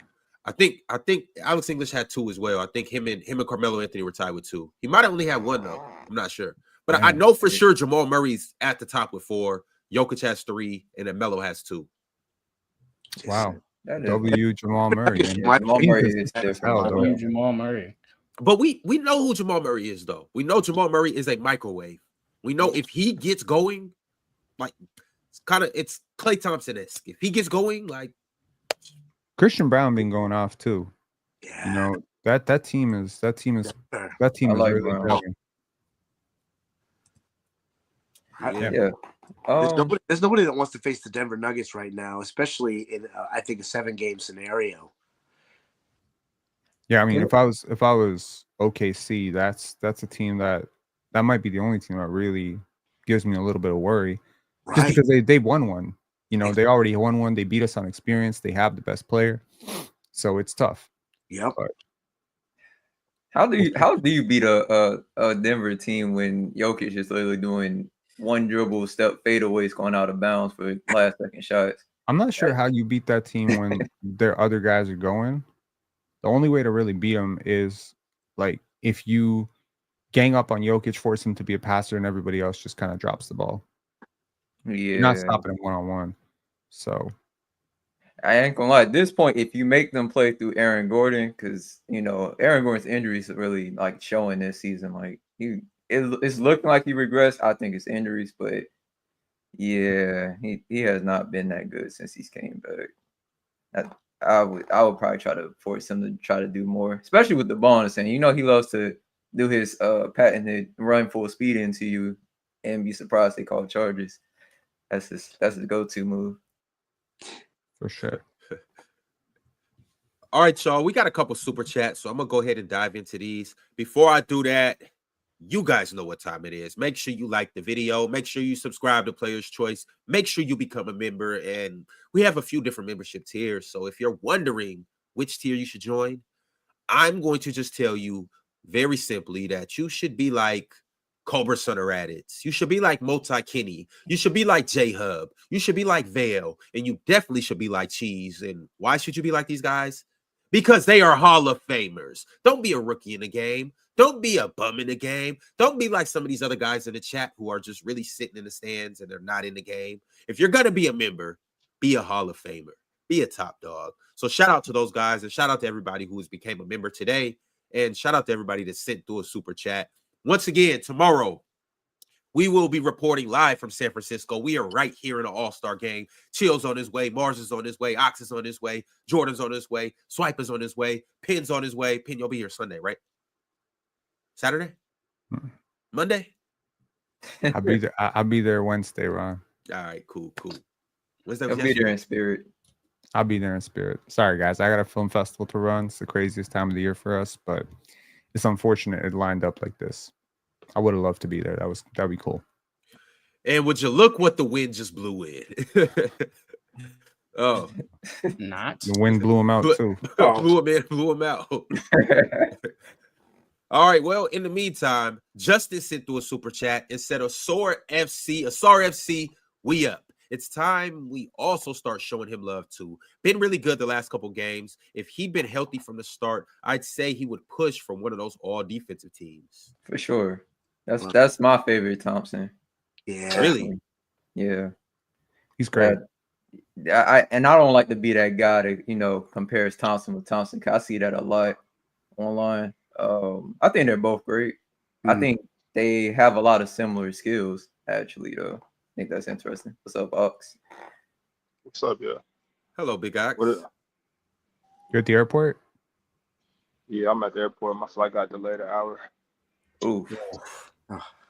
Rough scenes for the Big Ox. Yeah. Hey, Big Ox, did you come up here to tell us anything important? I definitely didn't come up here to talk. I didn't come up here to talk to you. I see my man MTL up here. I kind of say, what's up with you? What's up, yo? What's going on? What did I miss? We've been talking about how good the Pistons are. Oh, yeah, I heard that talk. How bad Cade is, I guess. Nobody said it was bad. Yo, bro, I don't know why y'all got to stay off of the Cade and Scottie talks when Pins are around. No, I'll be honest, Ox. It was my fault. Like I saw somebody ask who was better, and I know how Penn gets when you compare any player to Scottie. It becomes a long. No, you can compare. You can compare players to Scottie. You just gotta. You just gotta keep it respectful and compare him to Michael Jordan and Magic Johnson. right. Keep those conversations where they should be, and don't be comparing him to the bargain basements of the world. Right? Do you think he'll be a better all-time Raptor than Kawhi? Kawhi was here for 1 year. Where do you have him ranked on your all-time though? He is the only one to give y'all a championship. See, that's the whole point, though. I don't view it that way. I'll never view it that way.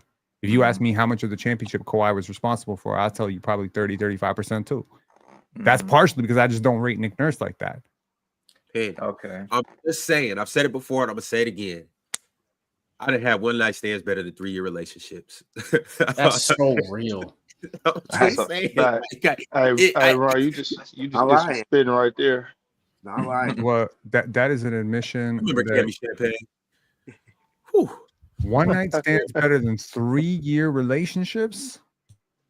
Yeah, because it's the efficiency of it, Ken. You know what I mean? That 13, 14 hours we spent together, it was 13, 14 hours of bliss. It was that 3 years we spent together, man, that could have been 5 months ahead. I've had probably 2 one-night stands that I could say are memorable enough to be comparable to relationships. But otherwise, if a relationship is that unmemorable, I got questions for you. Why the hell? It was memorable. I remember this shit. It was just terrible. Oh, I ain't gonna lie. How could I forget? It was traumatic. Traumatic. You'd be surprised, brother. They started beating. Oh, never mind. Just my car. It's okay. It's cool though. It's cool. Right. We ain't gonna make the block out like that. Yeah. We gonna keep it moving before this turns into. Ron. What's up? Speaking of one night stands, if I miss this flight, I'll see you tomorrow. He's coming. How would you That's miss crazy. it? Oh Lord, That's crazy. He's But y'all, literally about to slide in late. We gonna keep it pushing. My man Alan L didn't send through a super chat, but he did say, "Isn't everyone supposed to be on a plane?" Well, you see what's going on, Alan L. Some of us are missing flights because y'all. I know Ox. That flight didn't get delayed. This fool was late to that flight, and they had to roll him over to another flight. I know Ox. But anyways, 448 448 Damon XX. Your profile picture weed? That look like that purple nurple. So, well, shout out my man Damon XX. He sent That's through that Mac 99 right cents. there. That Mac, yeah, okay. Leonard sent through a super chat and said, "Chill found the guy better on two sides, but worse." I don't know the context of this. Yeah. He did actually. Who did he say last night? We was on playback. He said Donovan Mitchell and Jalen Brunson. He said he believes that Donovan Mitchell is better on offense and defense than Jalen Brunson, but Jalen Brunson is a better basketball player. If I'm not mistaken, I'm pretty sure that's what he said. Somebody was there. Somebody was there. Y'all help me out. Is Donovan Mitchell better on offense? I mean, yeah, if you think, unless you think he's washed, like at his peak last year, hell yeah, he was. This year, he hasn't really been. But again, it's team context, man. It's like Ja Morant. Like Ja Morant is playing a role in Memphis. That's his role. Okay, he's not being featured. He's not necessarily playing to his pet plays and advantages. Is it to the benefit of the team? Sure, but does that mean he's worse? Did he just forget how to play basketball? He just forgot how to run the pick and roll. He forgot how to do that stuff. No, man. It's like basketball is a team sport. It's a five players make one thing happen, right? And that's what I'm saying. Like, it's very difficult to extract the individual from that and say, well, this is because Ja is great, or this is because Jaren Jackson is great, or this is because the spacing is great. With that being said, it's like a lot of times I feel like you're looking at it to where I'm the same person every day or every season. I might be getting better and it don't look as good. Like for instance, Anthony Edwards is doing new things this season than he did last season. Now imagine if he wasn't making all the threes he's been shooting. That's like, you know what I'm saying? Like, I'm not always going to play as good as I am. Sure. Well, I mean, like what I sort of resent, Ox, is like a player like Keon Ellis. Like, I love Keon Ellis over on Sacramento Kings, right? But because of politics and whatever, he's not in the starting lineup. And he's playing this sort of six-man role. And I think the starting lineup could really benefit or use a Keon Ellis. But the question is, who would you bench in his place? Malik is a better player. Zach's a better player. DeMar is a better player. Keegan's a better player. Domas is a better player. So you're playing five guys, but this one guy would actually help the four guys better than any one of those guys is helping the other four guys because of what he does defensively. I thought he cooked yesterday. I thought he was great. But it's just like, that's where I'm saying, like, that's the Asar Thompson effect. You're not going to talk about it because it's not 25 points. You're not going to talk about it because it's not like, you know, the numbers are not popping out at you. I feel like we all, like, a lot of people watch basketball through parlays. They're like, 35 points, 30 points, whatever. Crazy. And it's just like, Asar not going to hit your parlay because you're not taking the over on 6.5 points. But that but Pina, I think a lot of times that's a coaching thing too, just strategy wise. You know what I mean? So like, it's just hard. It's hard when you're looking at basketball from a fan aspect, or if you try to put a coaching hat on or a GM hat. No matter how you look at it, we are going to disagree with the people in charge more often than not, because there's 50 ways to play basketball, 50 ways to run offense, 50 ways to run defense, 50 ways to win, and there's a million ways to lose. So you can look at it like, for instance, going back to the Keon Ellis point. You can look at it like, I want him starting to kick the game, however you might look at it. But Doug Christie sees it like, well, when he comes in, he's my spark or whatever it may be. So it's hard to disagree with coaching. It's hard to disagree with just style of You play, think style that's of coaching. coaching or politics? I don't think it's politics at all. There's no way Keon Ellis. So this is my thing too. I don't think that you always have to have the same lineup. I don't think you always have to have the same rotation. I think a lot of times you can stick to your guns and still tweak things based upon matchups, based upon time of the season, based upon what we're trying to get better at. You know what I'm saying? If we're trying to go against a certain team in the playoffs, or if we're just trying to get the highest seed possible. So I don't think Keon Ellis not starting is a political thing, because you know what I'm saying, he's trying to get Malik Monk more into the role of a point guard, of a facilitator. You see, we just signed Markelle Fultz. You know what I'm saying? very happy about that. Yeah, that was a good pickup, but I don't know. Now, mind you, obviously we all know there's a lot of politics in sports at every level, from youth, college, pros. There's a lot of politics, but I mean, you know what though? That's a part of the game too. Politics is as much a part of the game as injuries are. Absolutely. Well, I mean, there was a lot of talk about Mike Brown and DeMar DeRozan. Would he ask DeMar to come off the bench when the team was struggling defensively? But DeMar is your closer. He's like a really good isolation scorer. He's a legend in the league, etc. Would the team go for it? It's a lot of politics. I mean, you just traded for Zach LaVine. You putting Zach LaVine on the bench because your defense is ass? No, you're not going to do that, right? But it's like, I just look at Straight Hoops. Straight Hoops tells me Markelle Fultz is a great pickup for the Sacramento Kings. The numbers and the analytics people are going to tell me there's a reason he's been out of the league, but I watch Markelle hoop. If he can be healthy, he's a really good player. There's no way you're telling me there are 150 players in this league that are like, no. There's no way you're going to tell me there's 250 players in this league better than Markelle Fultz. Yeah. Hey, you know what? I'm glad we're on this topic because I wanted to talk about that too, man. Markelle's one of my favorite players in the league, man. I still miss him to this day. You're an Orlando Magic fan, right? Yeah, that's my team. I was just now in the chat with the whole Magic community. We was just not talking about that. That's the only reason I know he went there. And it sparked a 30-minute argument about like why we should have just re-signed him instead of getting Corey Joseph. Yeah. At this point, they want anybody on the team because we're not looking the best. But yeah, I miss Markelle. I don't know why it took him this long to get onto a team. I honestly thought the Lakers was going to sign him some time ago, to be honest. It's a 22% three-point shooting is untenable. Like, it's just unsustainable. The injuries make it unsustainable. But the truth is, like, he shot 31% before. He's not a terrible shooter, but he's an unwilling shooter. And that actually complicates the problem of the terribleness, right? So it's like, it's not just that you're not. And it's just like, I'm not running my offense through you.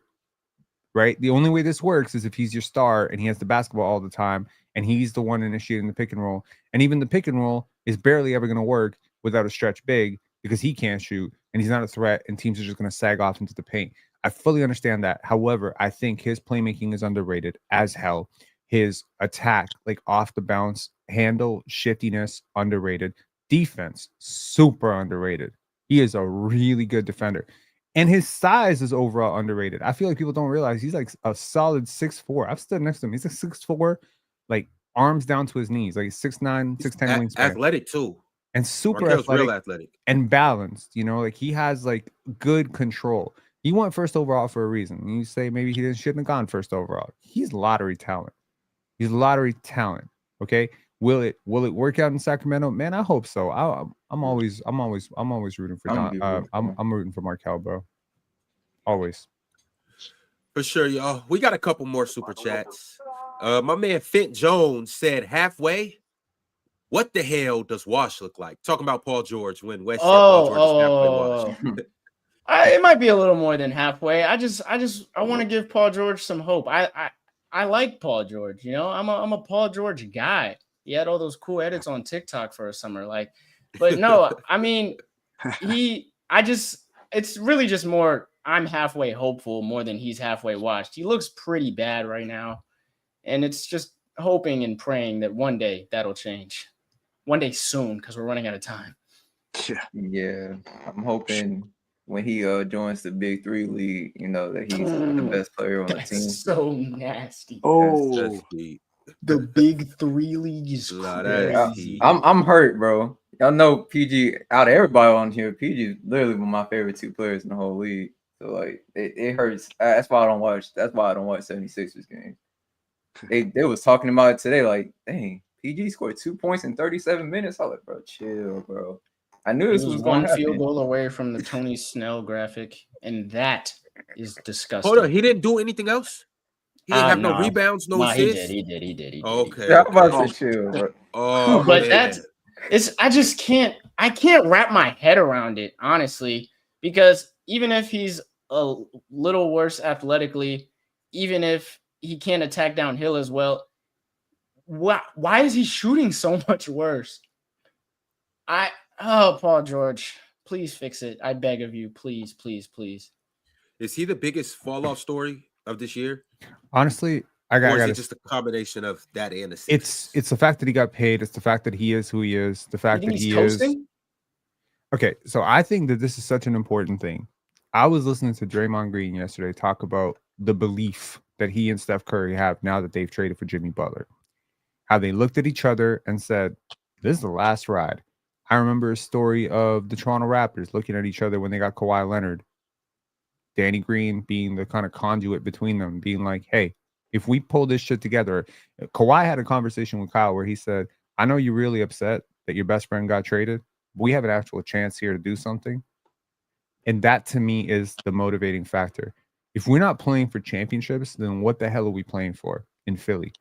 And if my star player comes out and he's not healthy and my coach is not active, like, I don't know about y'all, but I really study body language on the bench, especially when a team is struggling.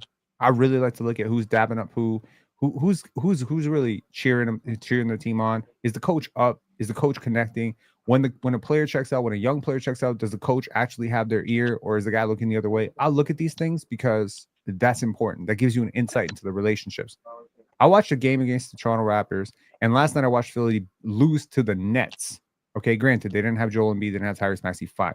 But against the Raptors, they did. And the Raptors did everything in their power to try and lose that game. They played Ulrich Shamshi, 19-year-old Cameroonian raw-ass rookie. Really, really just a very error-prone player who lost every minute he played, -12. They played that dude in the second quarter and the fourth quarter. They played 3 rookies with IQ and Scottie. And Joel Embiid, Paul George, and Tyrese Maxey still couldn't get him home. And what Sixers, I saw... The Sixers aren't trying to, like, I don't think they're necessarily tanking anymore, but they're not trying to win. The whole process thing, like, it just shows how unserious they are. They're not trying to win. Then why are they playing Joel Embiid when he's saying he needs surgery? I mean, like, what I'm saying is, like, yeah, they're trying to win, but they're not really trying to win though. Like, they you know what I'm saying? It's all based on a foundation of bullshit, you know? Like they built the skyscraper on a terrible foundation. This whole process thing, that foundation, that 7-8 years of just nonsense they was doing, you can't build on that and then expect to be successful. They signed what they paying Paul George, $50 million? Around there. Like, why would that's the worst contract in the league right now? Yeah. Yes. Bradley Beal Bradley Beal. I'm gonna tell you like this, Ben. Bradley Beal is better than Paul George. Yeah. I don't buy that, Ox. I don't know. What? That's okay. I'm not. That's okay. I'm not. That's not even a hot take. Bradley Beal's 100% better yeah. than Paul George. Yeah. I'm not gonna try to. I'm not gonna try to sell it.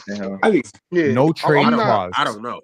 It's wild. He's not no trade clause, right? Bro. But Nah, Bradley Beal's done so bad. They literally been having reports coming out saying they're literally trying to, like, make him want to be like, nah, bro, I gotta get out of here. They're intentionally. He hasn't been that bad. He hasn't. Like, everybody wants to try to blame the losing woes on Bradley Beal. That's not the case at all. Nah, Bradley Beal is a much worse defender. They're relatively similar offensively. I mean, you really and PG is the more versatile defender. He's also the bigger defender. I'm sorry, you're not. Yeah, I'm not going to try to be a salesman about it. You know, like, I wouldn't try to convince you on that. That's just my opinion. But is it a big gap? No, I wouldn't say that. But I would say that they both have terrible contracts. I don't understand what Yeah, Philadelphia they're was both thinking. bad. Like, I don't know what they were thinking signing it. I don't even understand what was the thought process in that. I don't understand, and even more so, I don't understand his thought process thinking he was going to have more success over there than he had with the Clippers. Kawhi Leonard's issues are the same issues as Joel Embiid's issues. You know what I'm saying? Like, I don't understand where that's my thing. Like, for instance, like when De'Aaron Fox was saying he wasn't going to resign his extension like last season and stuff, I was like, that makes sense to me. He's being a thinker. He's not just jumping like, okay, I owe them something. Paul George making the decision he made got me thinking like, bro, it's not much of a thinker. He didn't Like, really what's he make the doing? decision, Ox. They made But the decision for him. They didn't offer him the contract.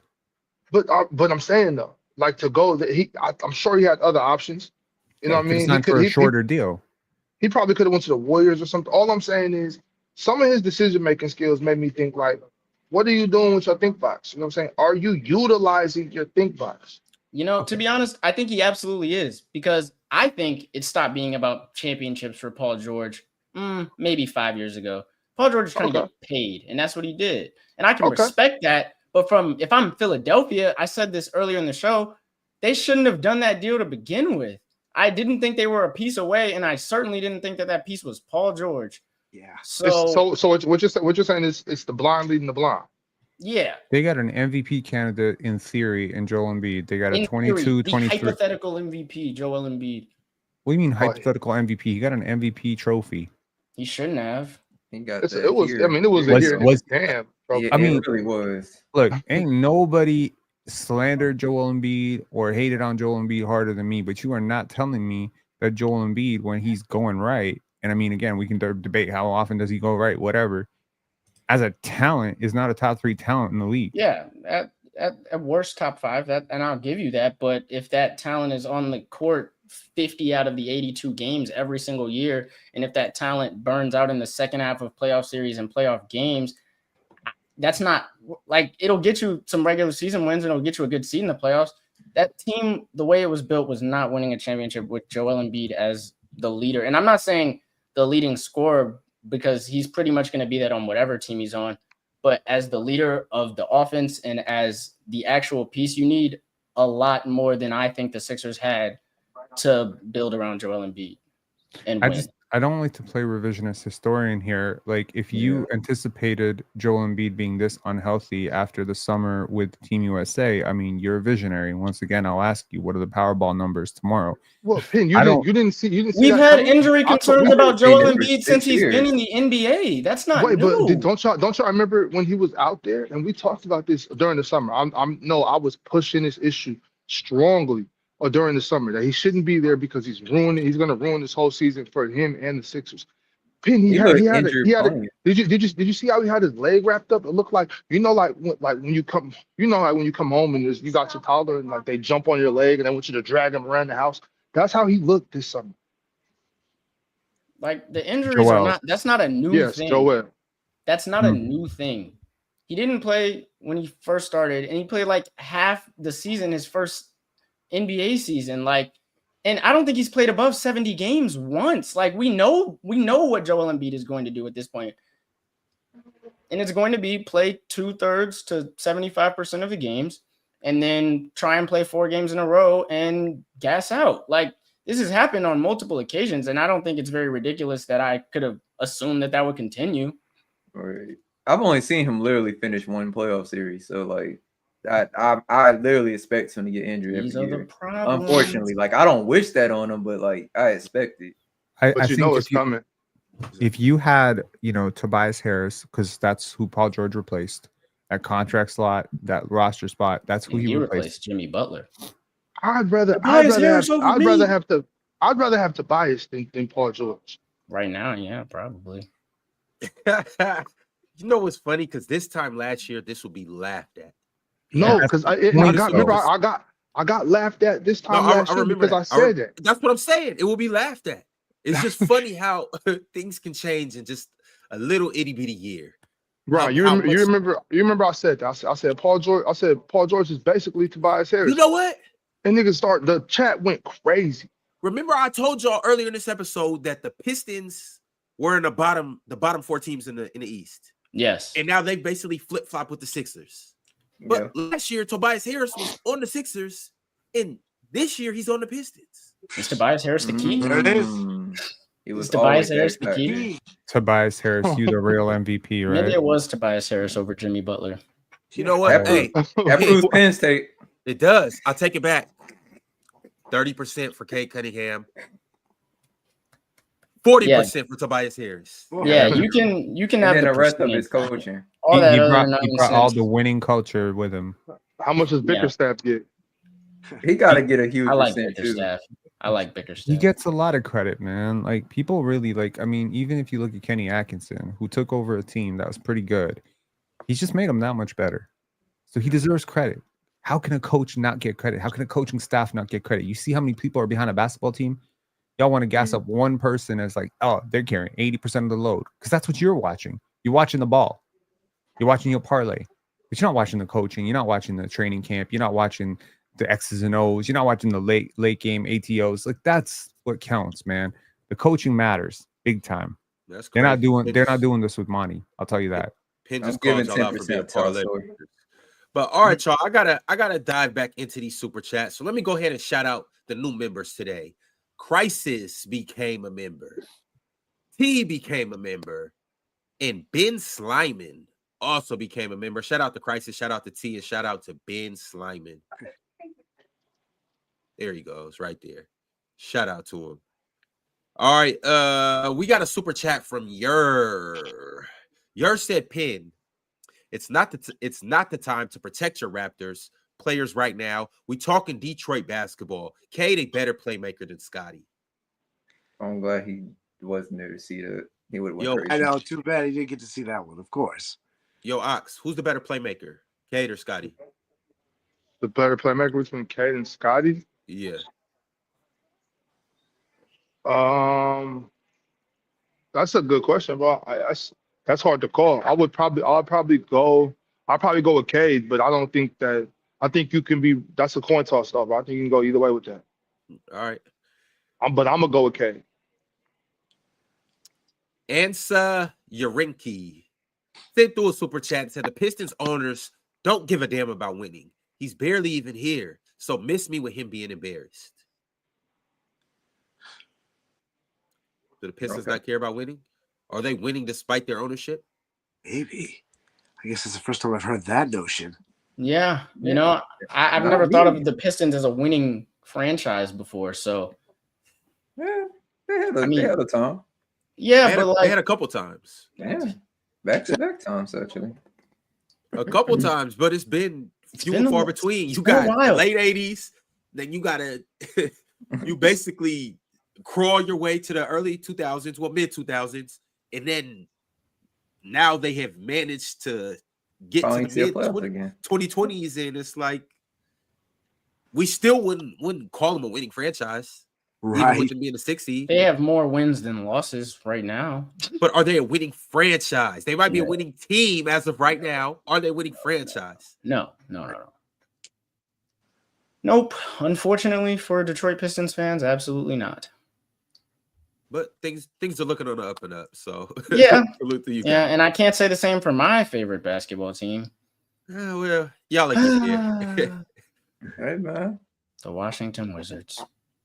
Highly Life is so Favored hard. Sports became a YouTube member today. Shout out to Highly Favored Sports. And Tone Swan also became a YouTube member. Shout out my man Tone Swan. And then Mella Williams tapped in with the super chat and said, "Get Lauri Markkanen out of Utah." gotta Free wait. Lauri from the shackles of Utah. No, Utah is an example of a team that's not trying to win right now. Right. I don't know what they're doing. Poor Lori I'm so glad. somewhere. Did y'all just let the? I don't associate the Pistons as a winning organization franchise. Y'all let that slide. Y'all just let that slide, huh? It's been a while. It's been a while. Sixth most championships in NBA history. 3 of them. I'm assuming all of them before Buddy was born here. But 2004 to 2008, the Pistons were legit. No, 2000. Yeah, It's 2002. 2025. Yeah, we're talking about like an entire actual generation of human beings gap. Like, sure, they were cool and they were winning franchise in the 80s. That's awesome, but in the what does early that have to do with early anyone 2000s. in that organization right now? And the early 2000s, but like, I agree. I agree with you about it. I don't think we can consider them a winning franchise anymore. They may have been a winning franchise at a point. Oh shit! So what? Real quick, they were one of the best teams through the 2000s. They were one of the worst teams through the 2010s. They were one of the best teams through the early 90s and the late 80s. That's a lot of time to be a winning franchise. What makes you a winning organization? Consistently being a top 10 defense and top 10 offense and having a chance. Having franchise legends like Joe Dumars, Isaiah Thomas, Chauncey Billups. Like, if you could tell me 17 or 18 teams in this league would easily change their banners that are hanging up in their rafters. No, what am I talking about? 24, 23 teams would easily change their history for the Pistons history. And by the way, that is not a team that has won because superstars chose to come there. That is a team that has won through the draft. You telling you're spitting. You're telling the truth. But that was 20 years ago, though. Bro. Like they're no longer considered a winning franchise. If you talk about just all through NBA history, then you're spitting. But if we're talking about the last since the year 2000, well, we could talk about San Antonio, Miami. I'm talking about Golden the last State. time the boys was winning. I was still wearing tall tees. Come on. Hey, Morris wasn't even thought of yet. I was in Morris' mama hadn't even met his daddy yet. Like, you know. I was in Pampers when the Pistons were good in 2003. I'm with you though, Pen. I was about to say I don't think, just because you haven't won in a while, that makes you not a winning team. Everybody doesn't get the Lakers tax where you there's a difference between not winning. There's a difference between not winning and being bottom of the barrel, though, and that's what the Pistons were for a very long time. I mean, they were in the playoffs in the 2010s. I mean, the Nets have never won a championship. The Pacers have never won a championship. The Hornets have never won a championship. The Clippers, the Grizzlies, the Timberwolves, and I wouldn't call any of those franchises winning franchises. Would you consider not a single one you named? Would you consider the Magic a winning franchise? Well, here's the thing, though. We're talking about winning franchises right now, though. Would you consider the Utah Jazz a winning franchise? No, hell no. Like, what are we talking about? Okay, so what I'm saying is, not because I would consider the Heat a much more winning franchise than the Detroit Pistons by far. What? Yeah, by far. No. What do you mean? What, bro? The last time the Heat, bro, I shouldn't even have to explain that, bro. I shouldn't even have to explain what's going on right now. If you're talking about championships they won in 88 and 89, and then 2004. In the past 20 years, they have been completely ass, bro. That's not a knock at their history. If you want to take it back that far, then yeah, you know what I'm saying? Like, but 20 years is crazy, Ox, because they were. What I'm saying, a good team in 2008. When people talk about when people talk about top predators in the world, they don't talk about the Tyrannosaurus Rex. You know what I'm saying? Like, we don't bring up dinosaurs. You know what I'm saying? You talk about great white sharks and orcas and things that are alive today. The Pistons franchise is terrible. All right, so I gotta keep it pushing in these. I gotta keep it pushing in these super chats. Melo Williams said Dyson Daniels has 149 steals already. SGA and Fox had 150 steals last season. That's wild. No, Dyson's different. I like Dyson. He's good. He gonna break that 152. I want to say they play. If they don't play tonight, they play. Or do they play tonight? I don't think so. Nah, they don't. But shout out to him though, 149. Hey, so and everybody that was watching that, they can agree that he had Jalen Brunson shook for 4 straight minutes, right? I said they didn't fuck around with on that defensive end. I'm saying, and that's okay because Jalen Brunson still came down and got the job done. But we not gonna act like he didn't have that boy in solitary confinement. Ripped him a couple times. You can see that look that he had in his eyes. That's that look I used to talk about with Jason Tatum when Jimmy Butler used to come around. He just got that look in his eyes like, bro, somebody come get this rock water off of me. Masinko with the super chat. He says, shout out Beno Udrih and shout out Ronnie Turioff. Who's a college prospect you were dead wrong about? Thomas Robinson, Wes Johnson, Derek Williams, and Darius Garland for me. Drink water and exfoliate, chat. Ooh, you know who? Facts. Oh man, I was so high on Stanley Johnson. It's insane. Man. I was crazy about Stanley Johnson and crazy about Justice Winslow. Oh no, sad times. Justice was still dope. But shout out to Beno Drano. Real quick, can we get another shout out for my man Beno Udrih? Yeah. Shout out Beno Drano. I was wrong about Ben McLemore. Oh, yeah. Hey, listen, don't feel bad. I was high on him too. I was wrong about OJ Mayo. He had that game that felt like he had that look though. Like when you watched him play, you thought he could be him. You talking about Ben or OJ? I'm talking about Ben. Yeah, he had a perfect form, everything. Nice jump shot. But this didn't work out. Oh, also, what's our boy Josh Jackson? The one went to the Suns. Yeah, Josh Jackson. Yeah, that was crazy. That was bad. Mine was Brandon Jennings. I remember having a debate. Brandon Jennings is going to be the best point guard in that draft. That was Ricky Rubio. That was Johnny Flynn. And also Steph Curry. I was high on Steph Curry too. I thought Steph was going to be real good. I just thought Brandon Jennings was going to be better. But wait, Ron. It took you about 5 seasons to be wrong though. Definitely. Nah, it was wrong. Jennings had it took you a little bit. Brandon Jennings was 100% better than Steph Curry for a little while. Yeah. I wanted us originally back when we drafted Paolo. There's a certain guy that plays with the Rockets. Yeah. I was wrong about him too. Yeah. I had Jabari number 1, Chet number 2, and Paolo number 3 on my big board, and it was largely due to the fact that I thought Chet would be very injury prone, which I mean is looking pretty prophetic right now. But I thought that James Wiseman was gonna make the Warriors a super team forever. Ooh, I was really high on James Wiseman. You really like low IQ basketball players. Low IQ, freak athletes, all of that's who I was always high on because my thought process was like, sure, they don't make the best decisions, but they can learn that. You can't teach the fact that they all have 40-inch verticals and can guard 1 through 4. So you were really low on Luka, right? No, I like Luka, but not for the same reasons. Generally speaking, unathletic guards I'm not high on, but Luka was playing against pros that like fits like that. He was like a step above all the people I had in that type of archetype. I loved Luka. Lucas was crazy because literally. I'm gonna be so honest with y'all. I saw him hit that man with that double crossover. I said, "Yep, that's the number 1 pick." That's all I had to see. Saw 1 clip. I didn't get to watch him overseas. All right, y'all. The next super chat is from Context Clues. Context said they don't own their pick. OKC has their pick, and it's top 5. And it's a top 5 pick, so they don't need to win games because if it falls out the top 5, OKC gets their pick. It's top 6. It's top 6 protected. He's talking about the Philadelphia 76ers. Top 6 protected. It's a top 6 protected pick this year.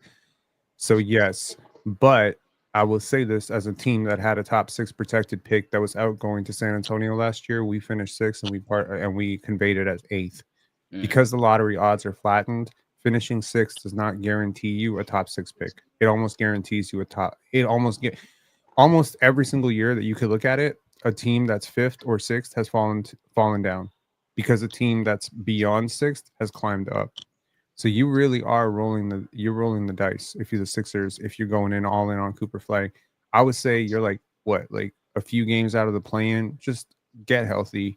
You got a lot of talent on that roster. Figure it out. I would fire Nick Nurse yesterday. I would have fired him yesterday. Told y'all about Nick Nurse. I told him about Nick Nurse too.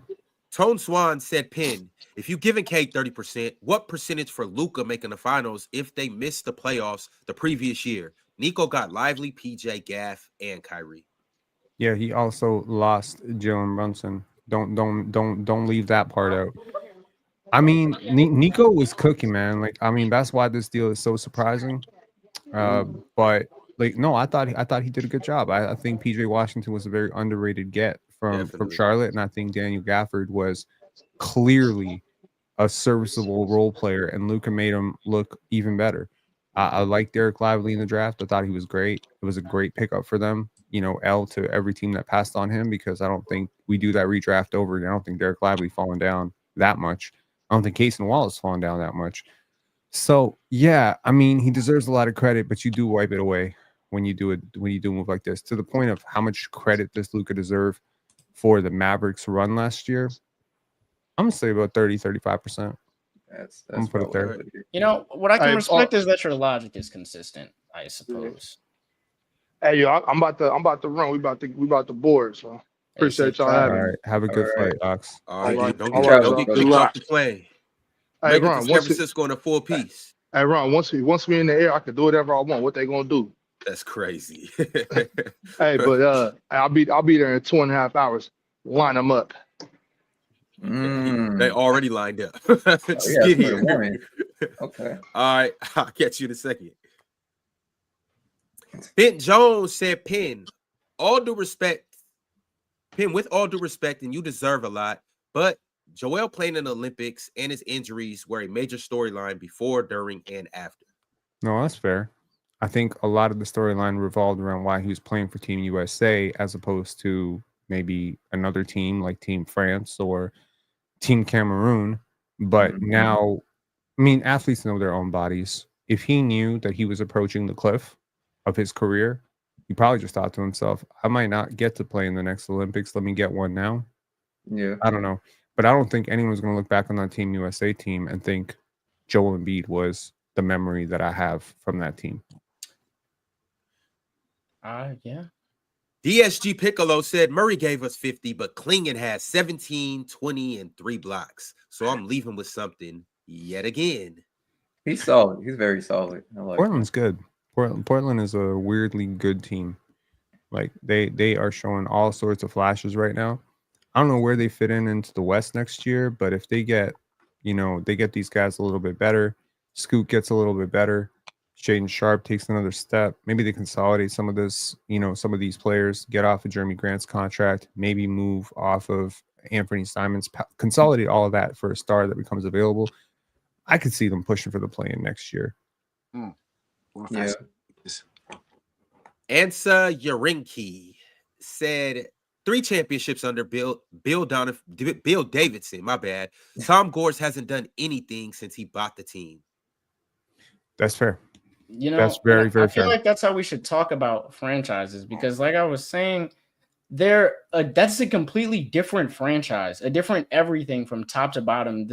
Not to the people who live there. To the people who live there, absolutely. They still have very, very fond memories of Rasheed Wallace and Chauncey Billups and those dudes and Isaiah and Joe. But that doesn't make you a winning franchise in the present. Let me put it this way. There are championships that are memorable. There are championship teams that are memorable and some that are kind of forgettable. Who won the 72 finals, 76 finals? I think maybe it's because I wasn't born in the 76 and 72, but I think some people will forget certain champions more than others.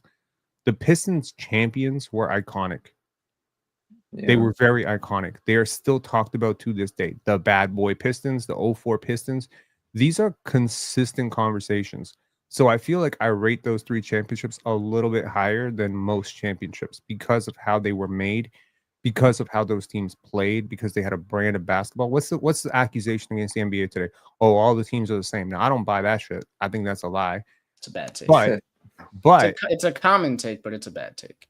It is a very bad take because teams are not the same. There are a lot of teams running different offenses, different defenses. There's so much differentiation in how teams play. But when you look at outliers, when you look at teams that have built through organic growth, the Pistons are not a huge market. They've never been a huge market. They're in the cold. So you got to look at teams like Detroit, Minnesota, Toronto. You got to look at these teams a little bit differently and just say when they win, it hits different because they're not supposed to win. They're not the big market teams. So that's why I think I rate those. And that's why it kind of hurt my ears when I heard the Pistons are not a winning organization, because it reminded me, damn, how old am I that they've won 3 championships in my lifetime and probably 0 in yours. Yeah. But also it reminded me that like the people who live there, they still think they're a winning organization. And that culture doesn't just go away. When you walk in, those championship banners are still up. Pistons basketball, Detroit basketball. That's a staple. And that goes back. That's history. That's lineage. I love their brand of play. Yeah. That's the city, though. Those teams that played, they represented the city of Detroit. That's why I think those teams are so iconic, because they actually they are emblematic of the people that live there. The Trib One said the Celtics and Lakers are the only dub franchises, in my opinion. There are successful regimes which would add more teams. Myers Warriors, Krause Bulls, Presti Thunder. Presti Thunder. Excuse me? Whoa. We two talking of his about teams were like, no, bro, no, hold that's on, even worse. It's gonna happen. That was worse. Because his argument was that Thunder. the Pistons were good in the 80s, and the Celtics and Lakers they were good from jump. They were good in the 60s, and I'm not saying they haven't been good since then. Obviously, they've had runs in the 80s and runs since then, but to say that they're the only ones because of that, I don't like that at all.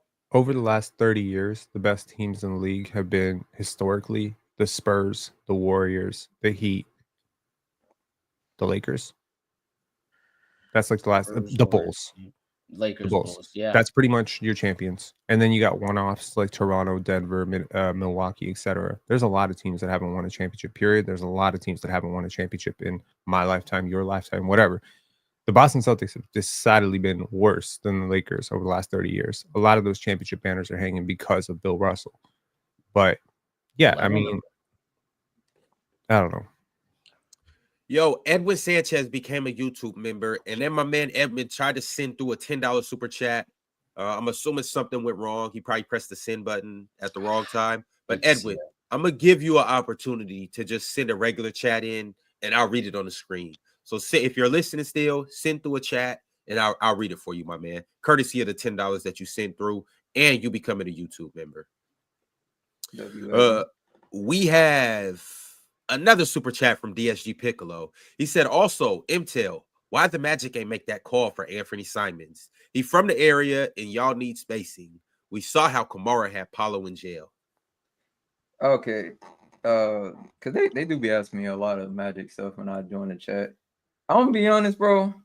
I wanted Simons too. I'll be honest. At first, I was a little cold on him. But then I thought about, like, he would help with the spacing on the team. Our team really does need shooting. At this point, anybody that knows how to shoot the ball, I don't care if it's high school, middle school, you could be playing AAU. I really don't care. If you know how to actually shoot a three at this point, you can join the team, because being the worst three-point shooting team every year is not fun. I'm not gonna lie. Especially when your team decides, you know what would be a great idea? Let's be the worst three-point shooting team and shoot the most of them every game. That's a great idea. Yeah, that's insane.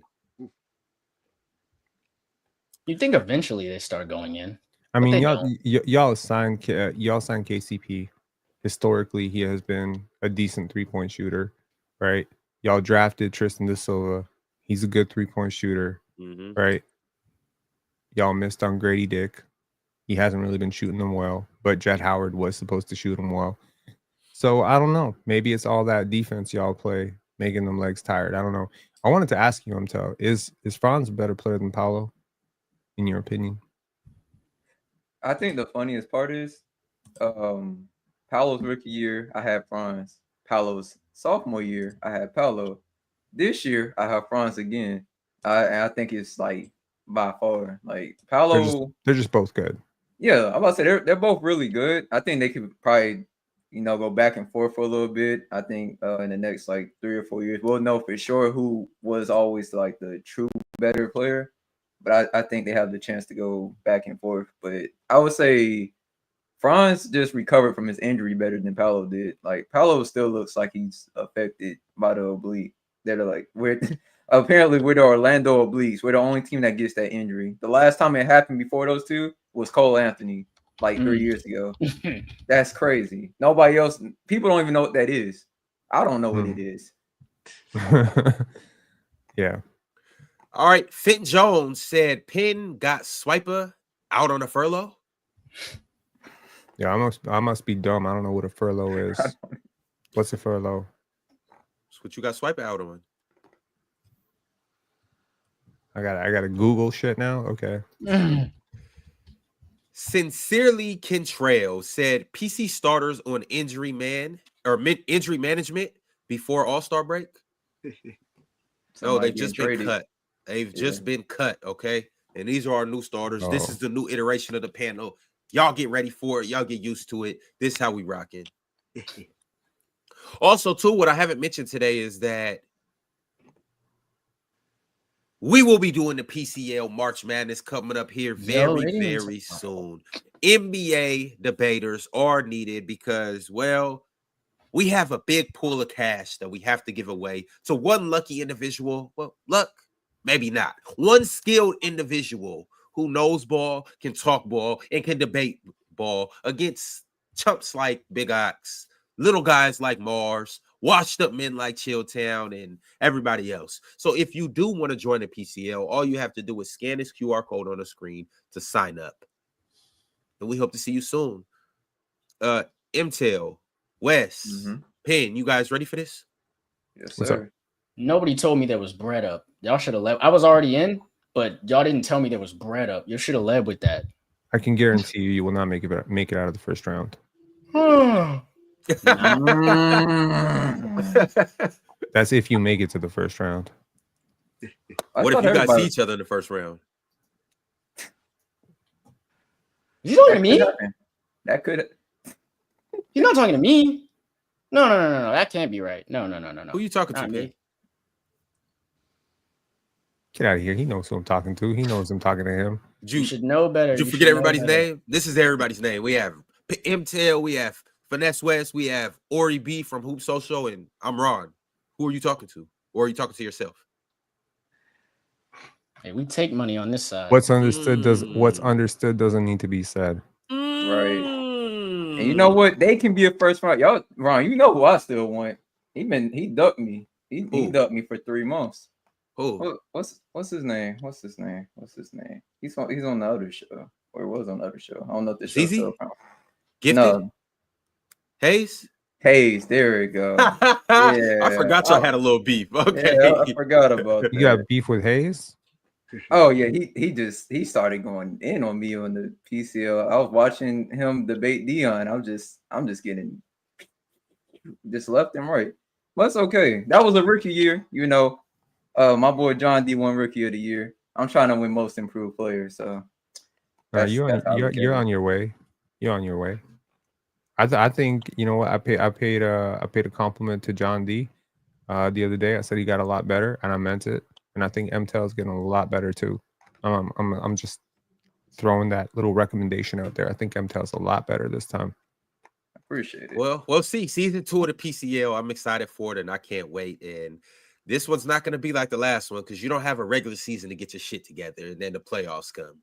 You got to hoop right from day one because if you lose, you are going home. If you win, you advance. And if you keep winning and eventually win the whole thing, once again, you will get $5,000 worth of singles. And I'm going to give it to you in all ones because I'm expecting us to go to the strip club and celebrate. So that's what it is, y'all. We got more super chats, though. Speaking of bread, I got a super chat from Money. Money said, is that Tyrese Maxey, Jason Tatum, and Vlade Divac? Yo, that's crazy. Who's Tatum? That's nasty. That's you. I knew it. I'm Vlade. That's crazy. I'm Vlade. Nice. No, shout outs to my countryman Vlade Divac. I don't think he's talking about you. Yeah. Oh, that's you. My bad. My bad. I'll be Tyrese Maxey. I'm cool with that. I'm cool with that. We got NBA players up here. Salute. Void Century said, Penn don't want to hear it. Scottie had -40 last night. Was he a -40? You're talking about his plus minus? Yeah, was he a -40? No, he wasn't. That's I think he was -32. I'm pretty sure he was -32. I mean, I can confirm it. Yeah, he was -32. That's so he was relatively close. You know, it's not great, but it's not -40, I suppose. He was -40 at one point, though. That is worth noting. The Raptors got smoked by the Cavs. Damn. Yeah, but poor guys. Only if they had Cade. Highly Favorite Sports said, Penn, you don't know ball at all. Now that was a bit much, I think. Yeah, that was a lot. But don't worry, when Penn wins the PCL, he'll show you guys, all you haters. No. Sorry, not that much. But, I don't. But no ball knowledge at all was but... a little filthy, I think, and I think we should chill out. I really don't. I'm not really all that invested in what you think about my basketball knowledge. In fact, I actually would consider it a little stamp of approval if you said I didn't know ball. This bread's gonna be my stamp of approval. It's cool. Yo, Big Ox, Mike has some things that he needs to tell you, and they're on the screen. So just pay attention to the screen, and you'll see what Mike has to say to you. But in the meantime, we have more super chats. I have one from Fit Jones. He said, "Hey, Big Three ain't taking just anybody." Paul George slander. Hey, don't disrespect PG like that. He's good enough to be in the Big Three. I've seen him games. I've seen those games. I don't know. I really don't know. But hey, man, podcasting, it's a big industry, so he'll be all right. Podcast P. That's crazy. More podcast clips uploaded than field goals made since he's been in Philadelphia. If you guys didn't know, it's an actual stat. Yep. Yeah, he's getting something up. So shout out to him. Yeah. Mitsu said, "Cat is going crazy." We did not really talk about Cat, and he had like almost 50 as well last night. Him and Jalen Brunson combined for 80. Yeah. And Cat had 45 of them on 7 threes. Let me say this real quick. Cat this year. Cat looks good. How about this? This is the best he looked to me his whole career. Like, this is the Cat that I thought I was going to be seeing year after year when I watched him play on the Timberwolves. Like, he looks like a better rebounder than like rebounding wise, he became great. Like, he became a great rebounder. Not saying he wasn't good on the Timberwolves last year, but it's like the progression I watched him do year after year. I feel like this is the version of him I always thought I could see when he was playing on the Timberwolves. He's basically been great every time he's played center throughout his career. I never really liked Cat at the 4. I mean, the knock was like he couldn't defend the biggest centers, but like he wasn't horrible, and he wasn't a horrible overall interior defender. And it's like, I guess the spacing that he provides, it was okay with Gobert, and they made a run, but I always thought Cat would serve better at the 5. Yeah. And he has been hooping at the 5 again, so. All right, y'all. Well, it has been a real episode. Appreciate you boys for coming up. We got to see you guys again soon. We'll see some of you guys in the PCL. Ori, it's been a pleasure. We're going to have you back up again soon. Penn, enjoy your all-star break with Scottie Barnes. I know you guys won't be here in San Francisco, but get the much needed rest that you guys deserve. All right, guys, this has been awesome. I appreciate you guys letting me on here. You guys are great. This has been a lot of fun stuff. Right quick, before we get out of here, Ori, I need a prediction from you for what's going to happen in the second half of the season and into the playoffs. You got any bold predictions? My boldest prediction is actually the one that I'm sticking with that I've had all season long, and that is a Boston Celtics, Denver Nuggets NBA championship. I think that the Nuggets are way better than people are giving them credit for. Nikola Jokic unlocked Russell Westbrook, and the talent around him is great. And I think Nikola Jokic is having arguably the best season of all his MVP seasons. So watch out for the Denver Nuggets. They could be the real deal, and they might win the championship. That's my bold prediction, is they're going to be there. So Nuggets Celtics in the NBA Finals, how does that go? I in that series, I want to say the Celtics because I'm a Celtics fan, but bold prediction, I'm picking the Denver Nuggets to be the champions this year. 5 games, 6 games, 7 games? I'm going 6 just because I think Nikola Jokic is just he's different. He's different. I'm all aboard the Jokic train. Nuggets and 6. All right. Well, you heard it here first. I know a regular panelist who would very much agree with you on that one. Yeah. Swiper just touched down too. I'm actually supposed to go pick him up from the airport. Y'all don't tell him I ran out of gas. Crazy thing is I'm on a full tank. But y'all don't tell him I said that, but I ran out of gas. So Swiper gonna be at the airport talking to just random bypassers about the Nuggets and Jokic and all this good stuff. And I can I'll see see that him when too. I I see can him. see that too. I can see that too. But all right, y'all, it's been real. We will catch you guys here soon. On the way out, I'm gonna leave you guys with this.